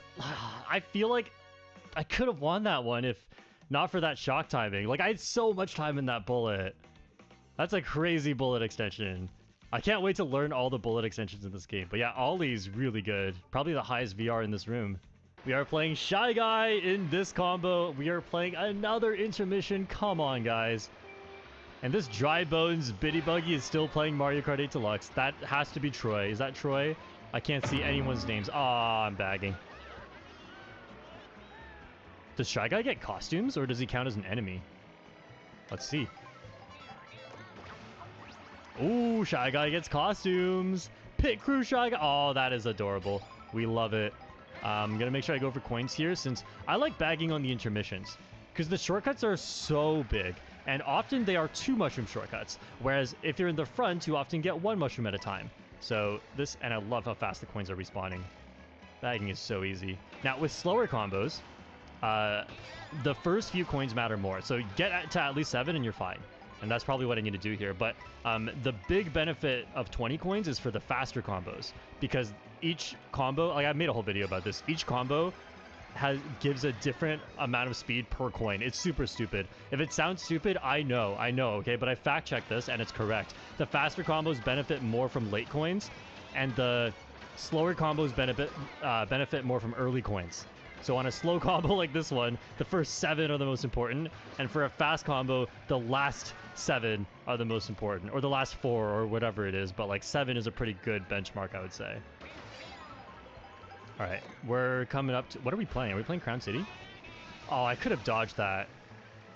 But I haven't practiced Crown City, so... No! The star! I didn't see it in time! Oh. And do stars fall out of you? Because there's no Crazy 8 in this game. The only way a star could fall out of you in Mario Kart 8 Deluxe was for a Crazy 8 to get shocked out. But now it looks like anyone's star can just fall into the ground. And I'm at 20 coins here, so as long as I stay safe, I might have a good chance to catch up. Because one thing is, like, the front runners don't get to a lot of coins in this game. Coins are really important when bagging, not because they're more important than Mario Kart 8 Deluxe coins. They are not as good, but coins are important because the front runners don't have them. You know, they don't get to 20. Oh my! So if you get to 20 when bagging, you actually have a huge advantage over the front runners, which was not a thing in Mario Kart 8 Deluxe. In Mario Kart 8 Deluxe, everyone pretty much gets to 10 coins, or like 7 at the minimum if they got hit. Let's go, let's go. I need to make this comeback. Trick off of that thing on the rail. Go, go, go, go, go! 8th place. Definitely finished in the top half, and Peepa got 2nd. This is not one of the tracks I'm good at. We need to only get the 1/3 of tracks I'm good at, and then I can cook in this room. But it just hasn't been happening. We got 1. And also, the higher VR players are winning more. It looks like VR is actually an indicator of skill in this game. Wow. All right, Goomba on the cloud. This is so goofy. I can't let anyone know my next move, you know? They're going to take all the coins before me. Front running is broken. And we're on an intermission again. So we played 3 out of 4. Or 3 out of...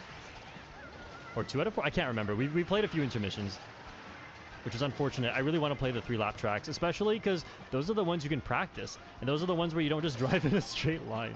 See, if you want to watch me front run, tell all your friends who are busy playing these worldwides to stop picking the tracks that are intermissions and start picking random every single race. Unless there's a track that is not an intermission. But, you know, if you can't figure it out, just pick random. Look at this. This is not the fun we came for. I need the double item here. Okay, shortcuts. Oh, the bullet doesn't take shortcuts in this game.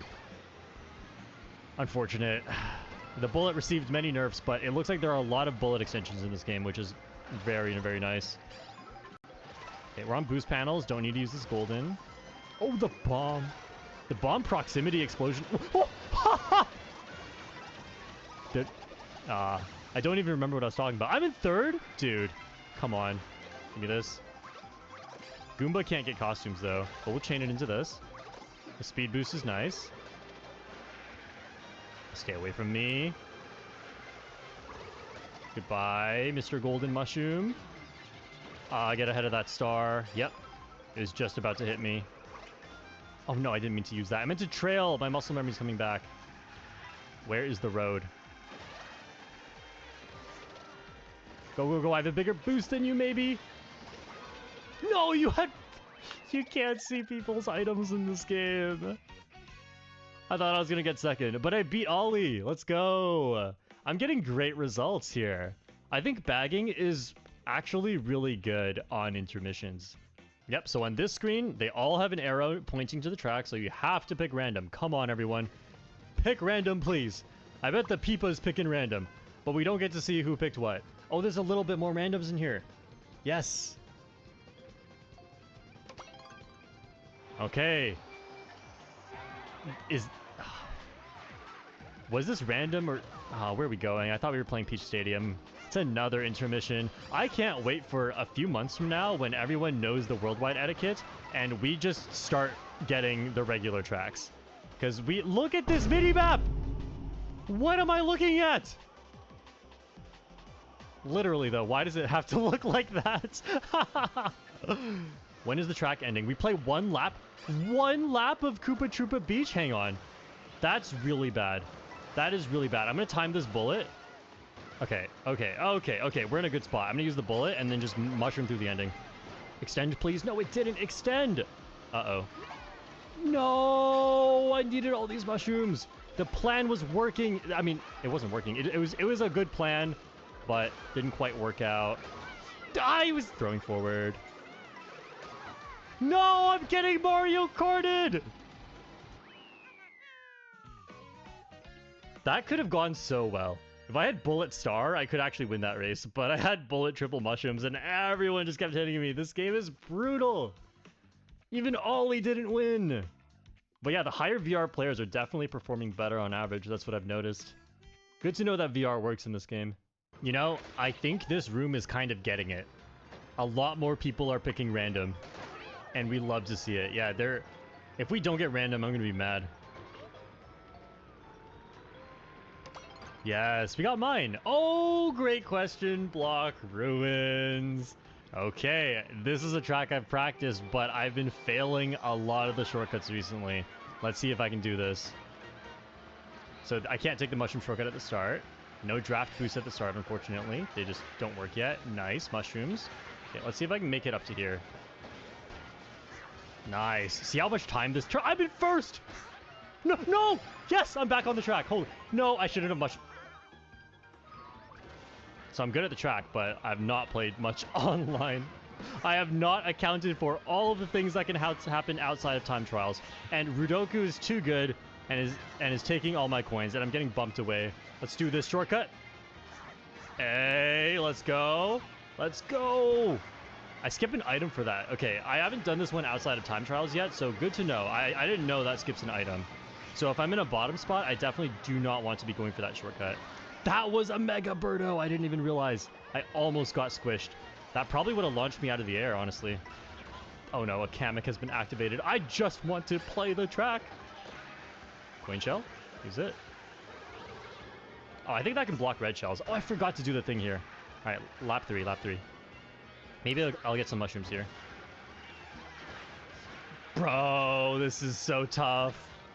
I'm not going to go for shortcut. I want to win.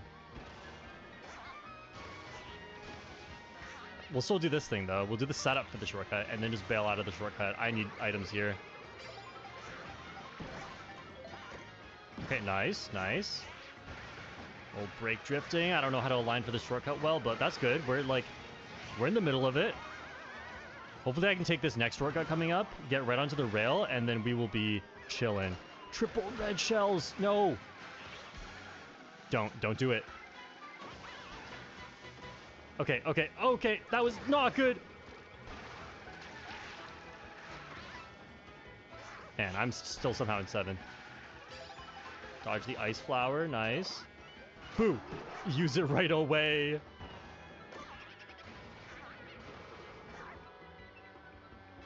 Red shell protection is all I need here.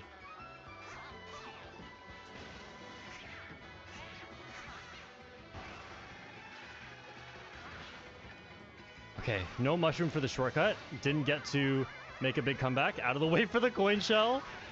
Okay, good. Shocked in the glider. That's good. That's good. Didn't lose any speed for that. Very nice. It was rough, but you can see the difference. Like, when I have time trial to track and know all the strategies, it's such a big difference. I'm performing way better on these. It's crazy how fast VR goes up when there's a limit. It seems like the limit is like 10,000 or so. I'm not 100% sure. But, like, am I just playing with really good players right now? Because I haven't played Worldwides that much yet. Okay, can we... I know there's something here. I know there's something here! What? Get me back on the road! Alright. Looks like it's a lap 2 thing. And if I can't do it on lap 2, it looks like it's a next time sort of thing, you know? Let's aim for these coins. Is slippery road a thing in this game? This doesn't feel slippery at all. I will do a little bit of bagging. There are a few shortcuts on this track. And the first few coins are most important for the slow combos, so... this is probably good. I don't need to prioritize getting too many more.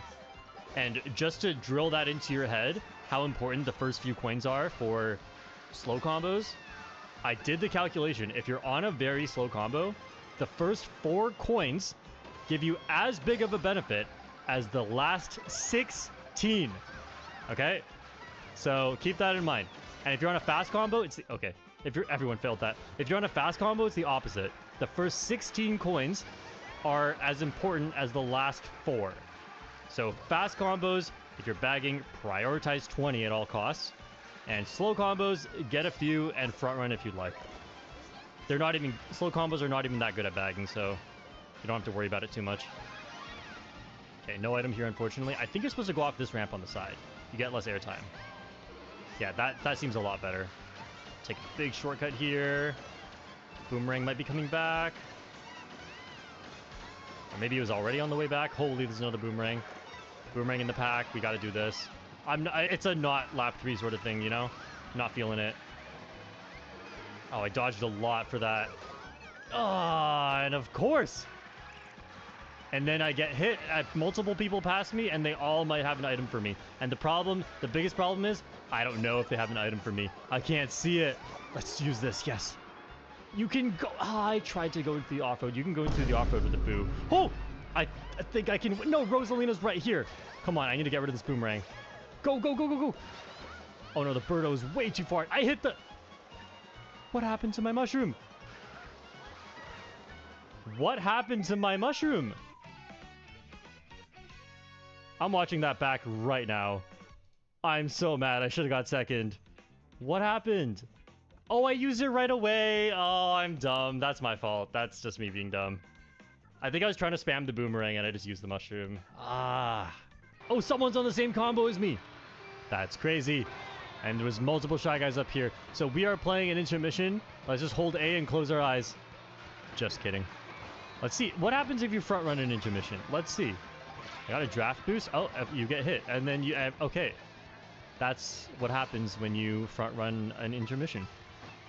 Good to know. Thanks, Nintendo. I am never doing that again. What? We're playing Cheap Cheap Falls, right? The strats. How many can I get? I think I should just go. Oh, I love it. Bagging has never been easier. Oh, my 20th coin eludes me. Shock?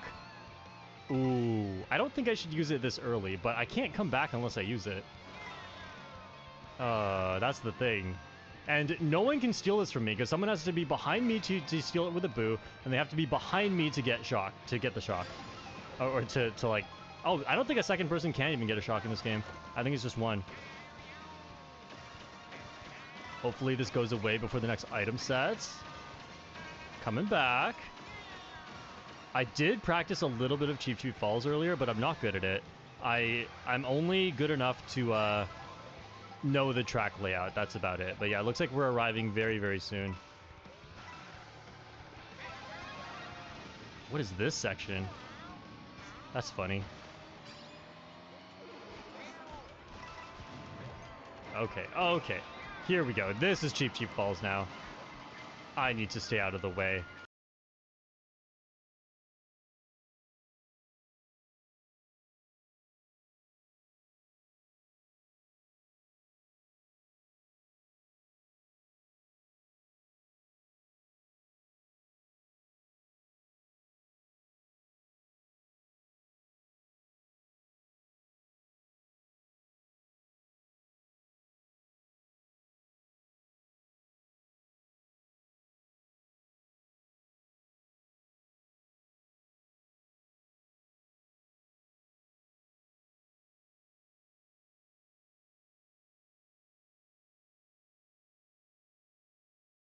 Okay, I'm going to print the contents of that.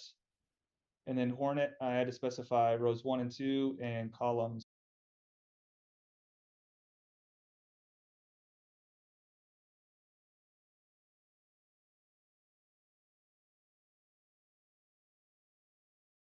Trigonometry functions, and then built-in pi and infinity here at the bottom.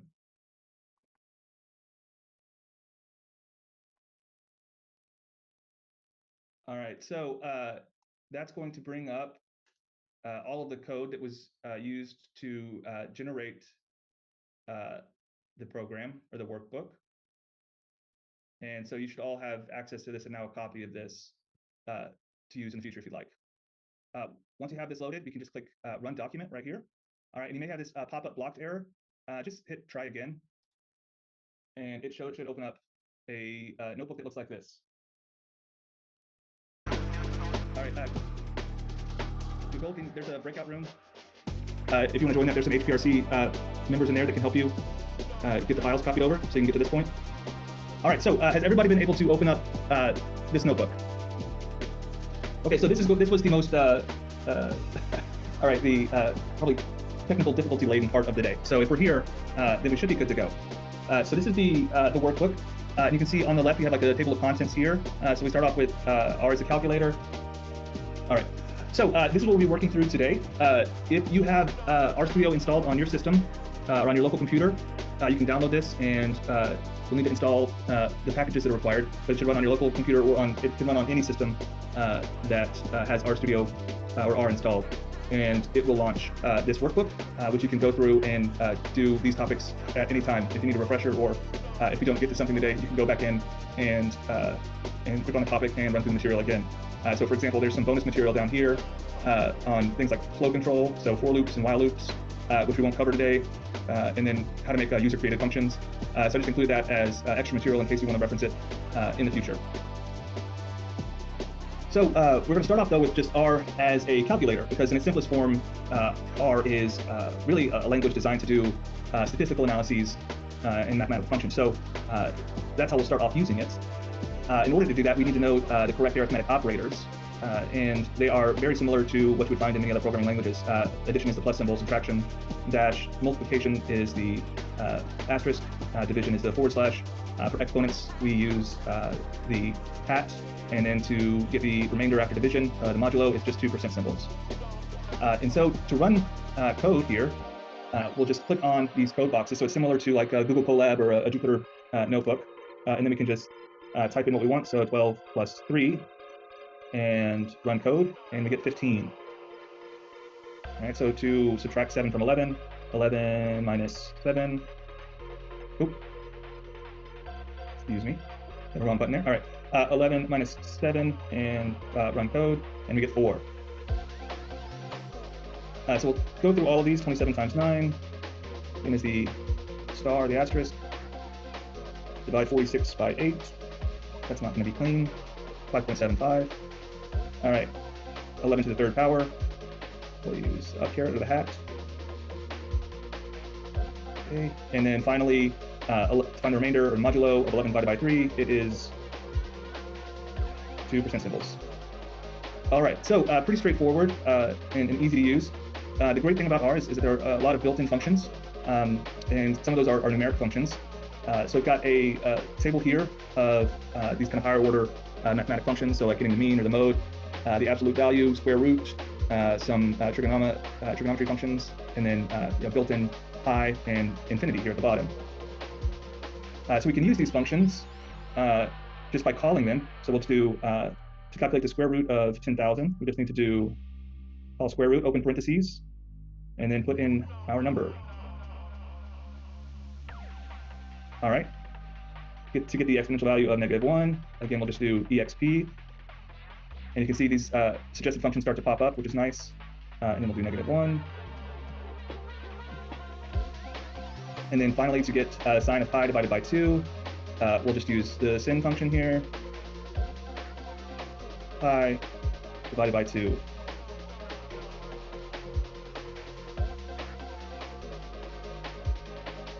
All right, so for some of these statistical operations, we'll need to provide a vector, which is essentially in R is kind of a list of elements that are all of the same data type, which we'll cover in a few topics. But we've already created an object called X for you here. And so to calculate the mean of that object, we would just type in mean X. All right, 5.5. To do the median, we would do median X.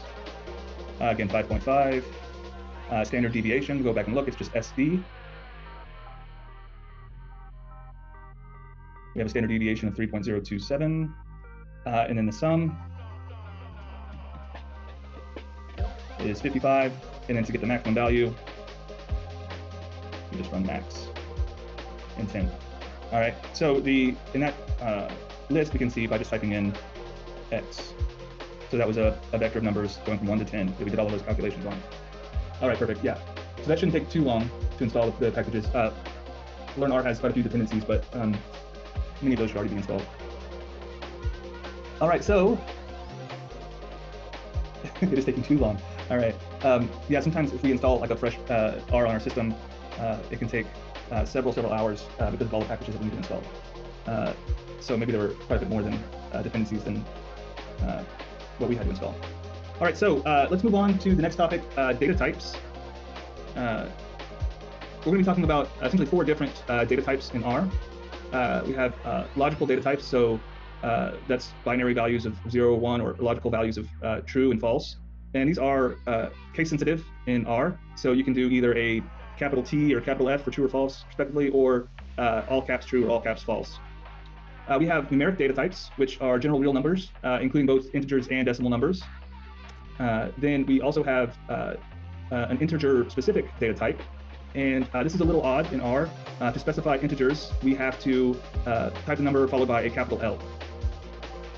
And then finally, we have character data, which is the strings of letters and other characters. So similar to like Python. So here we have learning R or just C++, and those are going to be denoted in singular or double quotes. There are a few built-in functions to check data types. There is the str or structure function and the class function. So in order to use these functions, we just type out the function name like we did with mean or median, and then put in the data that we are interested in checking. So here we're using class to show what type of data 10.5 is. So if we run code, it's numeric data. The str structure function tells you the type, and it also prints off the data itself. So if we run this again with the structure, we see it's numeric, and then it prints out 10.5. All right, so you can use this code chunk here to check these variables right here. I'll give you a few minutes to do that in this independent exercise.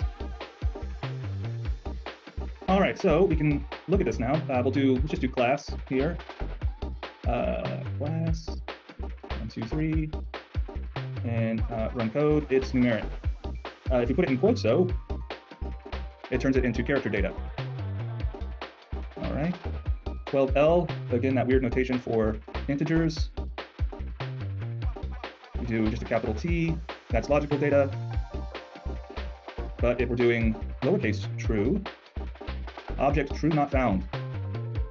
All right, so true should be all caps true, right? So what is it looking for here? Does anybody know?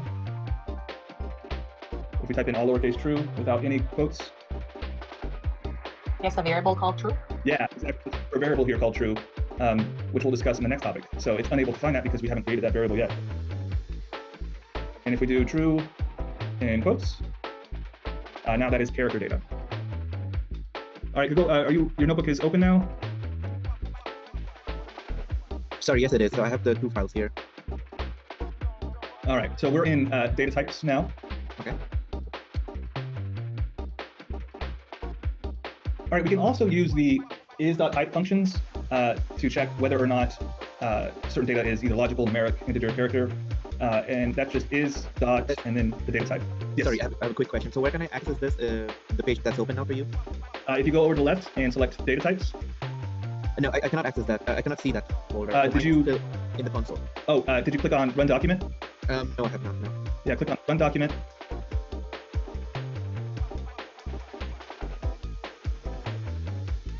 Okay. And you make it an error, and if you have pop-ups blocked, then you can just click try again, and it'll open. Should I just run all of it? Yeah, just click run document all of it, and it'll bring up this interface here. So it's not run. It's a green triangle. Can you see my screen? Yes, I can. So right here where it says run document. Okay, so click do on I that. click anything in particular, or just like? No, just hit that, and it should run. And it may take a few seconds, but then it should try to pop up in a new window. So do I have to like click the files, one of the files from there, or just like literally write run in the terminal or something? Or... No, you just click this button that says run document.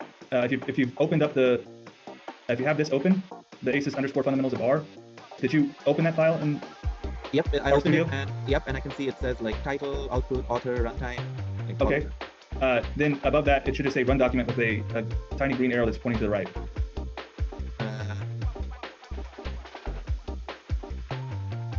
Is the second line? Should I click the second line and run it, or?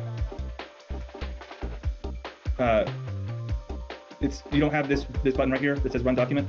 Yes, I do have it. Yeah. Yeah, just click that. Just click that, and you should be good to go. Oh, it should start.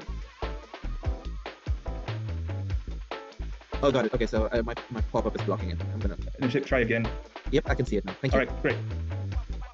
Sorry for that. No worries. No, this once you get past this part, everything else should be straightforward. We shouldn't have any technical difficulties. I say, cursing myself. All right.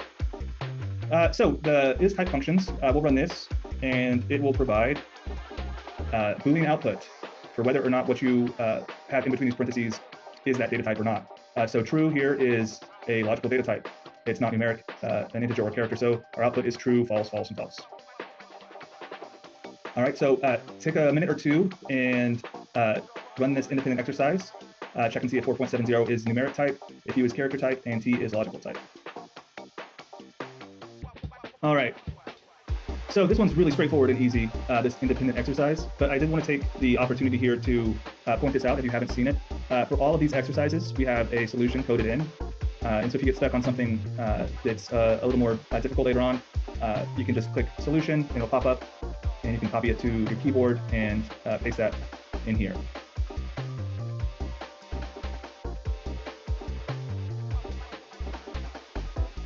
All right, so the last exercise in this independent exercise is checking to see if this integer 6L is numeric. So let's see, 6L. All right, that's true. So it is numeric data, which makes sense, and it is integer data type as well. So in this case, it's both numeric and integer data type.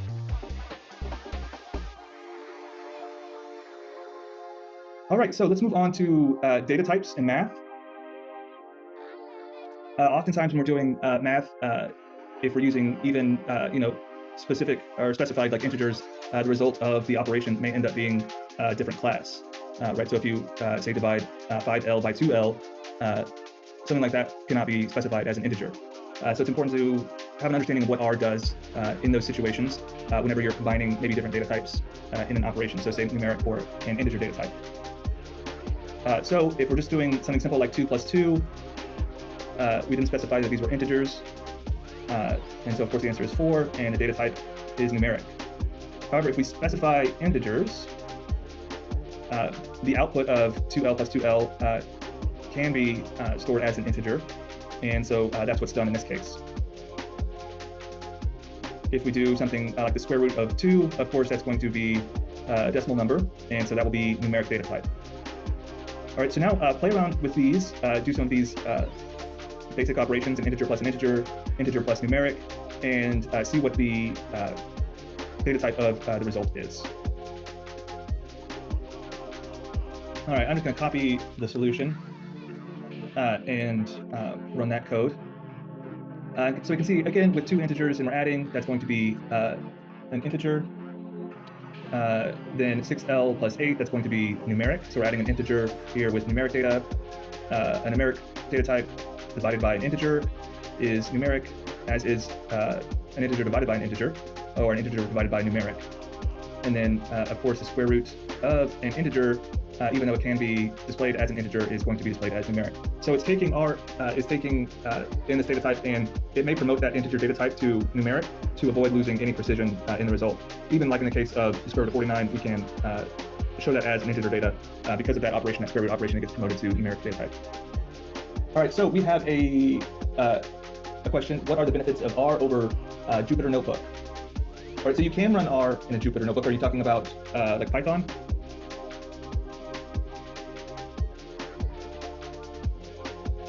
So the benefits of R over Python. So Python is it's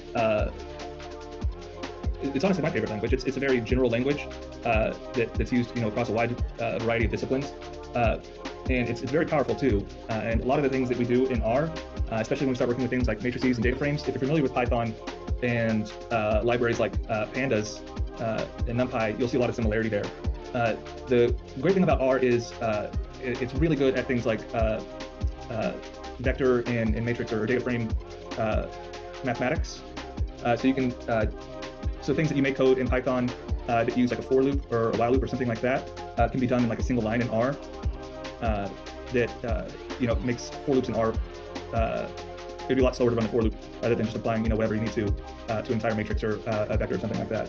So it can be very fast in that way. And also, if we're looking at something that's discipline specific, like I said, I come from a life sciences background, specifically genomics, and there are a lot of packages that were developed for analyzing that type of data, and there are packages available for every subdiscipline.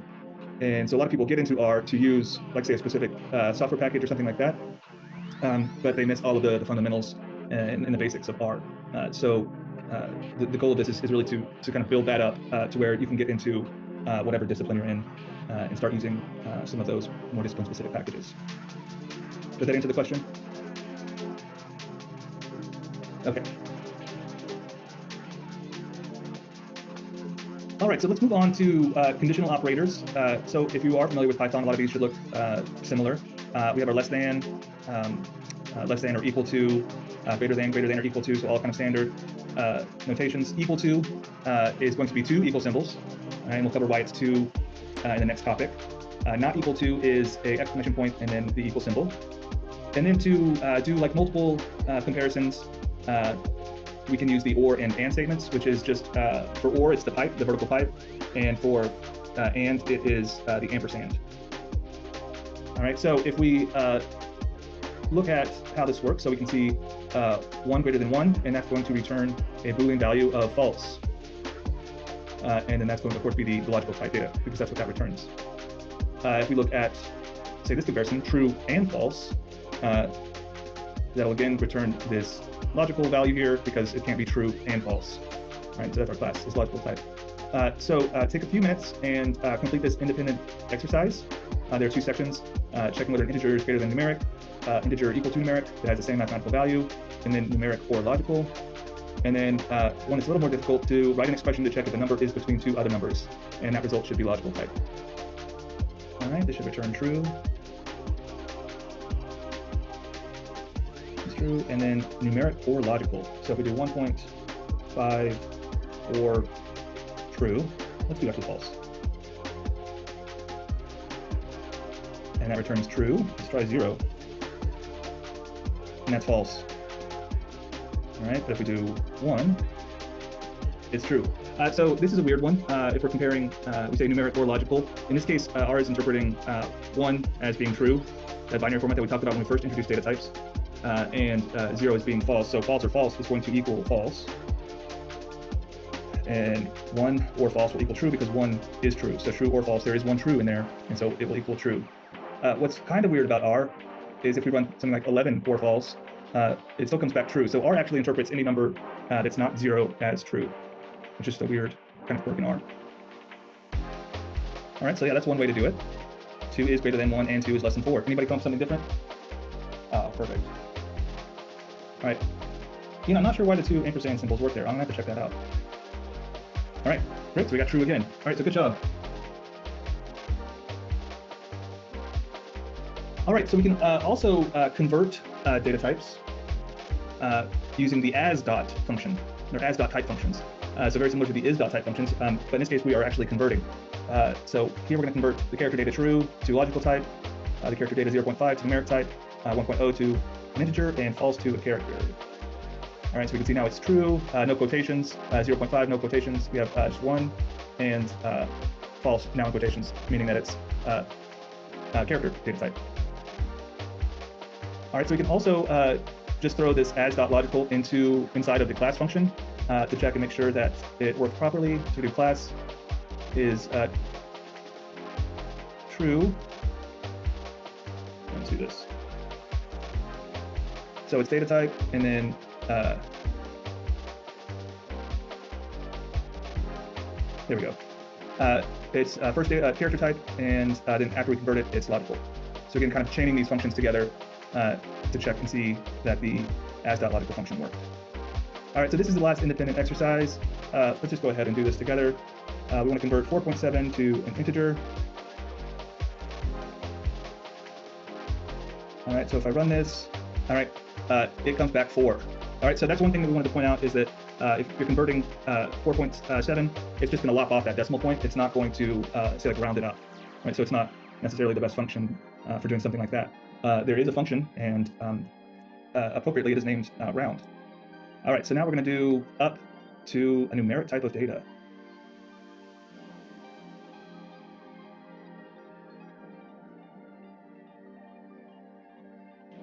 All right, so trying to convert up into numeric failed, and so we introduced the NA by coercion. So it still is an important aspect of R as well. It still did the operation, it just produced a warning. And so oftentimes, we'll see this later on in vectors, is that even if you're doing something that it may not be what you're trying to do, if R can do it, it will do it and produce a warning. So you'll get a result oftentimes, but it may not be the result that you expect. All right, so we have a question in chat. I got the error message, failed to load Cairo DLL. I'm not sure what that error message means. Since you're not on our system, someone else may know from our staff, but since you're working on a different system, I don't know that we can necessarily troubleshoot. Is this about the DLL message? The chat. That sounds more like a Windows thing. Are you running? She's Shashi's running on the SDSC cluster. I'm not sure. I'm not familiar with this message. Like when I see DLL, I think, okay, that's Windows, but I might be wrong. All right. Next, we'll convert 1 to a logical type data.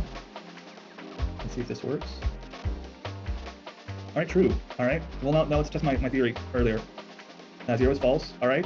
1, 2, 3, 4 is true. What about a negative number? Now I don't know what's going to happen. It's true. All right. So again, any number besides 0, R is going to interpret as true.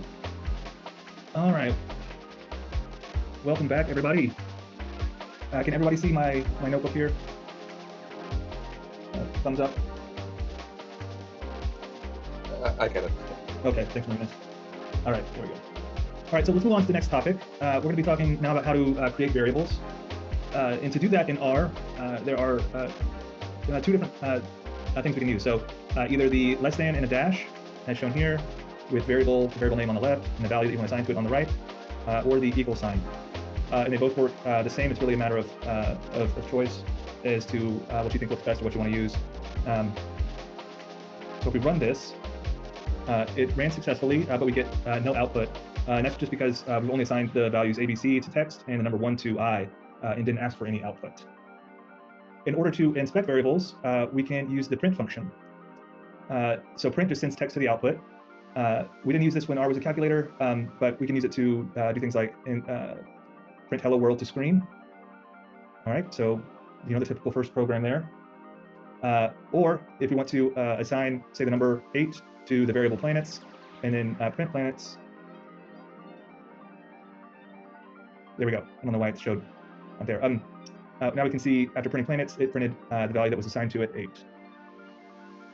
In R, you can also just call the variable directly, and it'll print the value.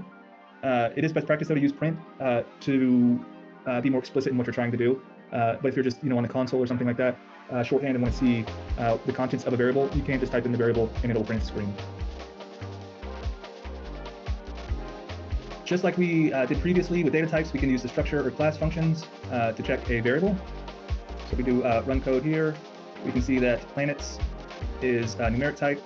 If we use the structure, we can see that it's numeric, and then it also prints the value itself. So this illustrates why structure may be used over class, because it's showing you both the data type and the contents of that variable.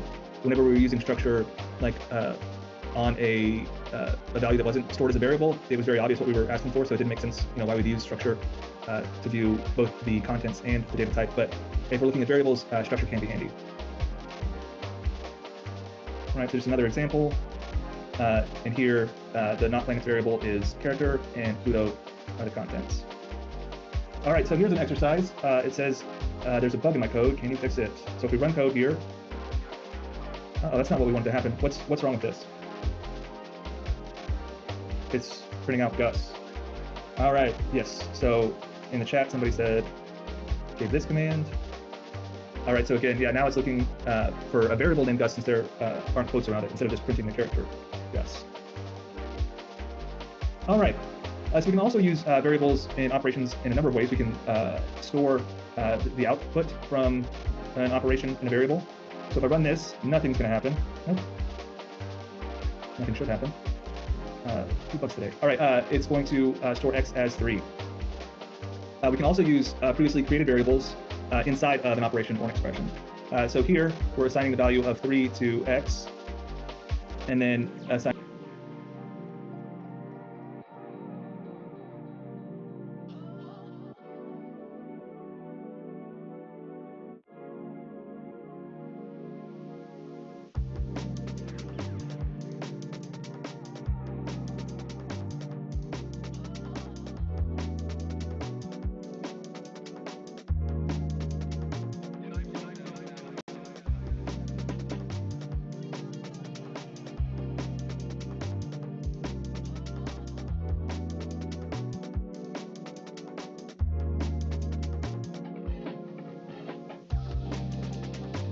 Welcome to an introduction to Python. My name is Matthew Hilberg, and I'm working with the Department of Mathematics and the Institute of Data Science. In this series, I've attempted to make no assumptions on any prior experience with Python or programming in general, and have attempted to keep the notes as simple and as to the point as possible. So each of the notebooks should be fairly concise and limited to a single theme or topic. The videos that accompany those notebooks will also be kept short and relatively independent of one another, at least to the extent possible. Additionally, in each notebook, I've attempted to give you links to useful references and documentation to help you get more information about the topics that are covered. So, what is Python? Python is an interpreted language whose name actually comes from the BBC show Monty Python's Flying Circus. In fact, you'll find references and quotes from that show in the documentation and in many examples. In this video, we'll be discussing how to get started with the Python interpreter. The Python interpreter can be started via the command line and provides an interactive shell for running Python code. Now, I'm going to assume that you've already installed Python and that you can start the interpreter using the command Python or Python 3. A quick reminder though, in this series, we're only going to be discussing Python 3 and not Python 2. While I do suggest that you have the latest version of Python, every example in these notes should work with version 3.7 or later. For this video, I'm using a Mac, and I've opened a terminal here. Windows users may use either the command prompt or the py.exe launcher that was installed with your copy of Python. In the terminal, to start the interpreter, I use the command Python. We see here that when the interactive shell begins, it outputs the version of Python that I'm using. So we see that I have version 3.10 installed. And then it displays the primary prompt. It's these 3 right angle brackets here. And this is where we'll actually enter our code that we wish to run in the interpreter. So for example, I can write x equals true and hit enter. And with this one line of code, we've created a variable x and we've bound it to the value true. Now we're not going to worry too much about the details of each line of code we enter here. The purpose of this video is just to give you a feel for how the interpreter works and how you'll actually interact with it later on. So for now, we're going to use some code to demonstrate, but try not to get too caught up in the details of what's happening. Now, at this point, I want you to notice that after I hit enter, the primary prompt was immediately displayed again.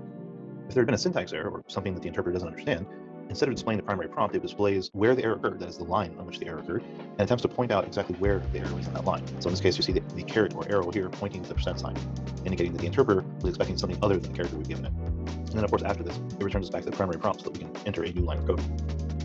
If the new code that we're entering spans multiple lines, that is, it's some construct that's not contained only within a single line like our x equals true was, then the interpreter will actually display a secondary prompt to let you know that the interpreter recognizes the code entered is incomplete.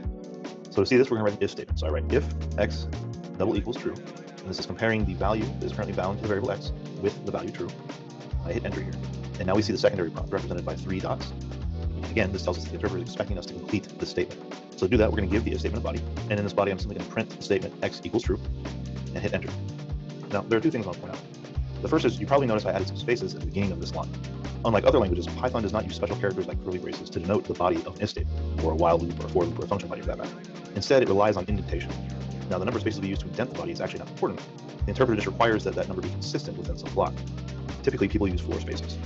The second thing to point out is that we're finished writing the body of our if statement. That is, I no longer want to add lines of code here. But the interpreter still gives me the secondary prompt because it doesn't know that. So to tell the interpreter that we're finished with this particular statement, we actually have to hit enter once again. So we have to give it a blank line.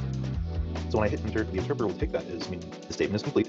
It will then attempt to evaluate that statement. So in this case, it checks the value of x, compares it with true, realizes that that is the case, and therefore evaluates the body of the if statement, printing our statement x equals true. Now I should also point out here that when you have output like this where you're printing, it's going to appear right here in the console immediately following the line of code that produced it. Now, the interpreter also supports a number of nice features. So for example, if you use the up and down arrows, you can scroll back through the history of commands you've entered in the console. And if you wish to rerun any of those commands, you simply scroll back to it and then hit enter. Of course, once you've chosen one of those, you can also edit that command. So if I go back to x equals true, I can change that value to false and then hit enter again. And now the value of x is false. You can see that here by simply typing x and hitting enter.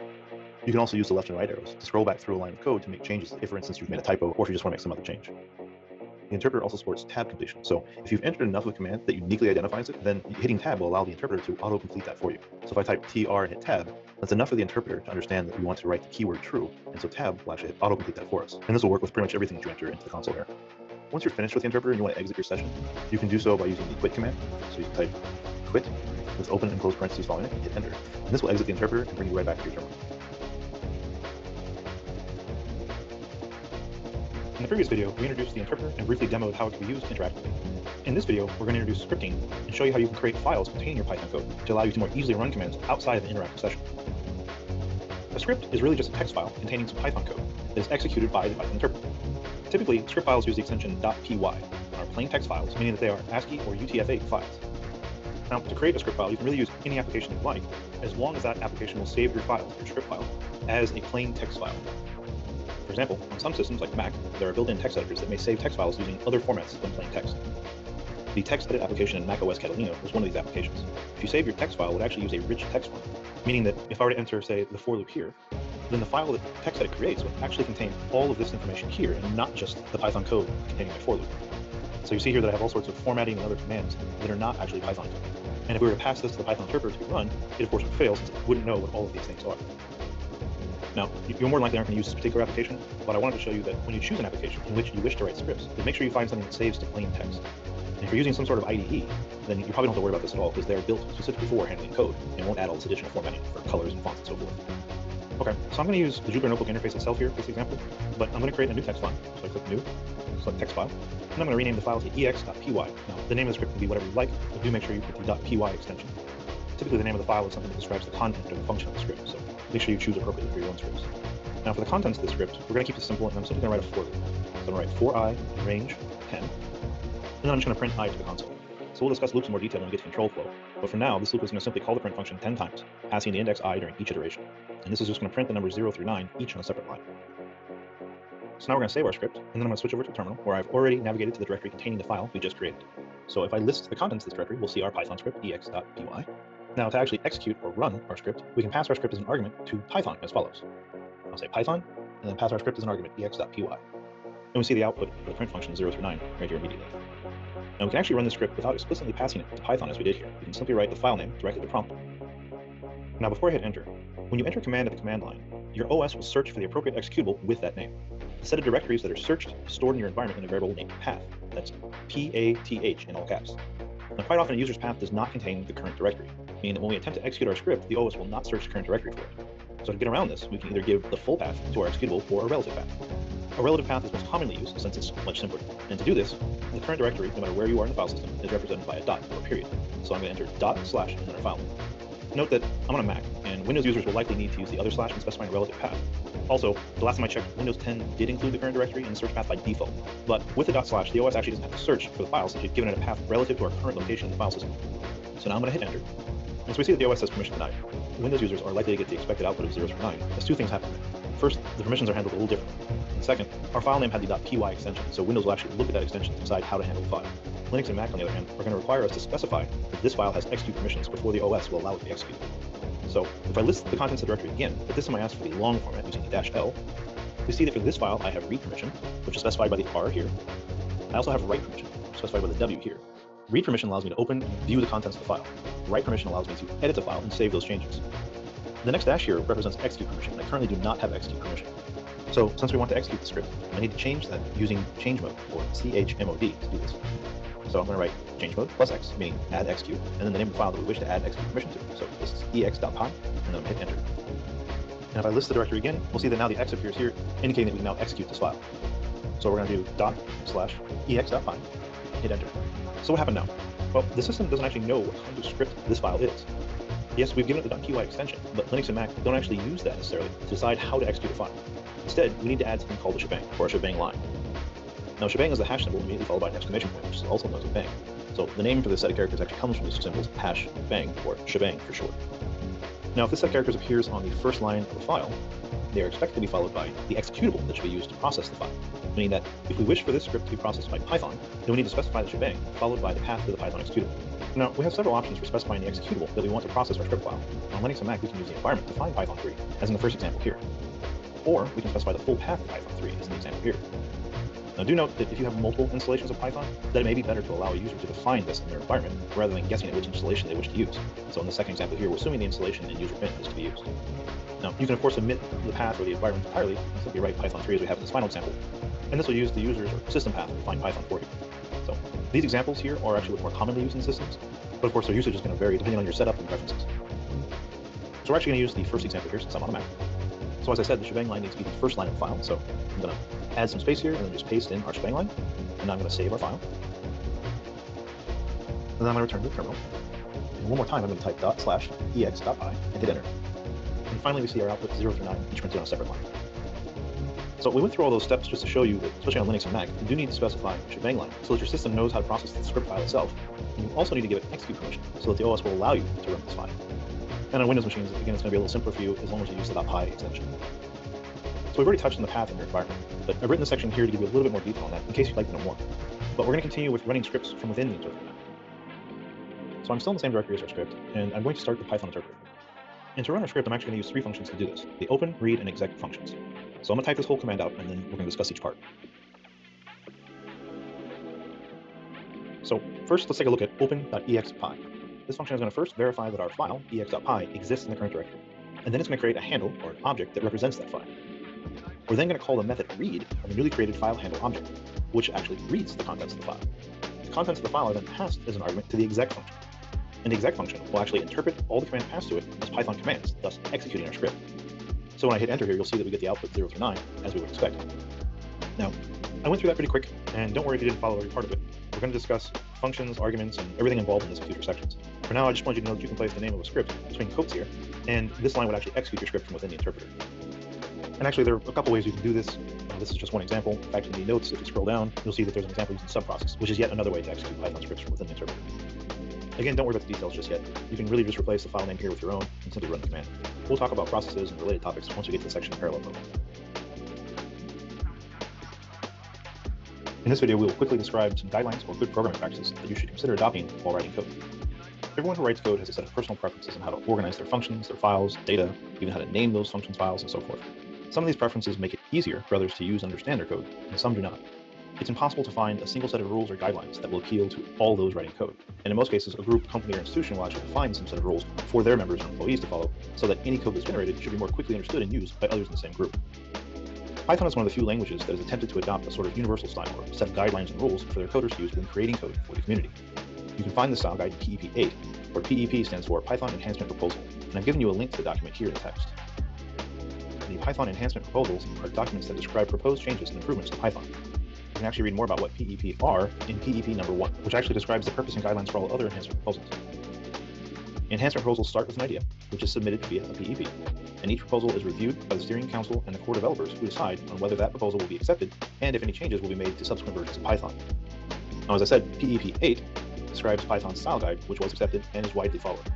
If you follow this guide, you can not only make your code more easily read and understood by other developers, but you can also help yourself to reduce the number of common mistakes that are made while coding. So I'm not going to go through this document, but you can see from the table of contents here that it covers code layout, use of whitespace, comments, naming conventions, and several other areas. Also, I've listed a few items that you may wish to consider back here in the notes. The first of which is, you may wish to consider adopting for space indentation. when you write the body of an if statement, for instance, or a function, or any place where Python requires an indentation, it's recommended that you use 4 spaces and not tabs. In this video, I'm going to give you a basic introduction to evaluating numeric expressions and numeric types. The Python interpreter is an interactive environment that uses a read, evaluate, print loop, or REPL. This is similar to how one interacts with a calculator, so we're actually going to start with how you use the interpreter just as you would a calculator. For example, if I were to write 2 plus 2 in this code block, and then run the code block, the interpreter will read the entered text, 2 plus 2, it will evaluate that expression, and then it will print the result before looping back for more input. If we were to do this in an interactive session with the Python interpreter, then we would see the primary prompt returned to us immediately after the output, indicating that the interpreter has looped back and is waiting for more input. In Jupyter here, we don't necessarily see this loop back behavior because we interact with the interpreter via these code blocks. But in the background, the read, evaluate, print loop is still in effect. Python supports the typical set of operations like addition, subtraction, multiplication, and so forth. So if we enter 8 times 5 minus 10 divided by 2, Python will of course evaluate this according to the operator precedence. In our example, the multiplication and division operations are evaluated with subtraction, so running this block gives us a result of 35. Now if we wanted to change the order in which these operations occurred, we can of course use parentheses. So if I wrap the multiplication and subtraction with parentheses, then 8 times 5 minus 10 is evaluated prior to the division, now giving us 15 as a result. If you're interested in seeing a full list of the operators and the precedence, then I suggest you check out the link here at the top. Now, one more thing I'd like to point out here is that in the first example, the inputs to the expression were integers, 2 and 2, and their output was also an integer, 4. But in the second example, we still had integer inputs, yet the result returned was a floating point value. So why is there a difference here? Python 3 will actually convert integers to floating point if you have mixed integers and floats in your expression, or if you're performing certain operations, like division. So our second example contained a division, which prompted Python to upgrade our integers to floating points. And this is actually a difference in the behavior between Python 3 and Python 2. In Python 2, if all of your inputs to a division were integers, then the result would actually be an integer. That is, Python 2 would actually be performing floor division with its integers, meaning the result of the output would be rounded down towards negative infinity. So we look at another example, 17 divided by 3 gives us 5.6 repeating. And we see that Python 3 here has upgraded our integers to floating point. In Python 3, however, if you do want to perform floor division, you can still do this, but you need to use a different operator. In place of the single slash for division, the floor division operator is 2 slashes, or the double slash. So if I write 17//3, you'll see that we now get the integer 5 as an output. Okay, we can also get the remainder of the division using the modulus operator. To do so, we write 17, use the percent sign for the modulus operator, and then 3, and you'll see that we get a remainder of 2. For the last examples in this section, I want to talk about exponentiation. And the reason for this is Python actually does this a little differently than what you've probably seen in other languages. Python uses the double asterisk to specify exponents. So if we wish to write 4 squared, we write 4 asterisk asterisk 2. And this operator actually supports floating point values as well. So for example, we could write 3 raised to the 2.1 power. In addition to integers and floating point values, Python does have built-in support for complex values, and it denotes a complex value by using the suffix j for the imaginary unit. So we can write 3 plus 5j, and in the output it uses parentheses to help us understand that this is in fact a complex value. And of course these can be used in arithmetic expressions. So I can write 4.25 times the complex value 3 plus 5j. And I'll use parentheses here, so the multiplication is applied to both the real and imaginary components of this value.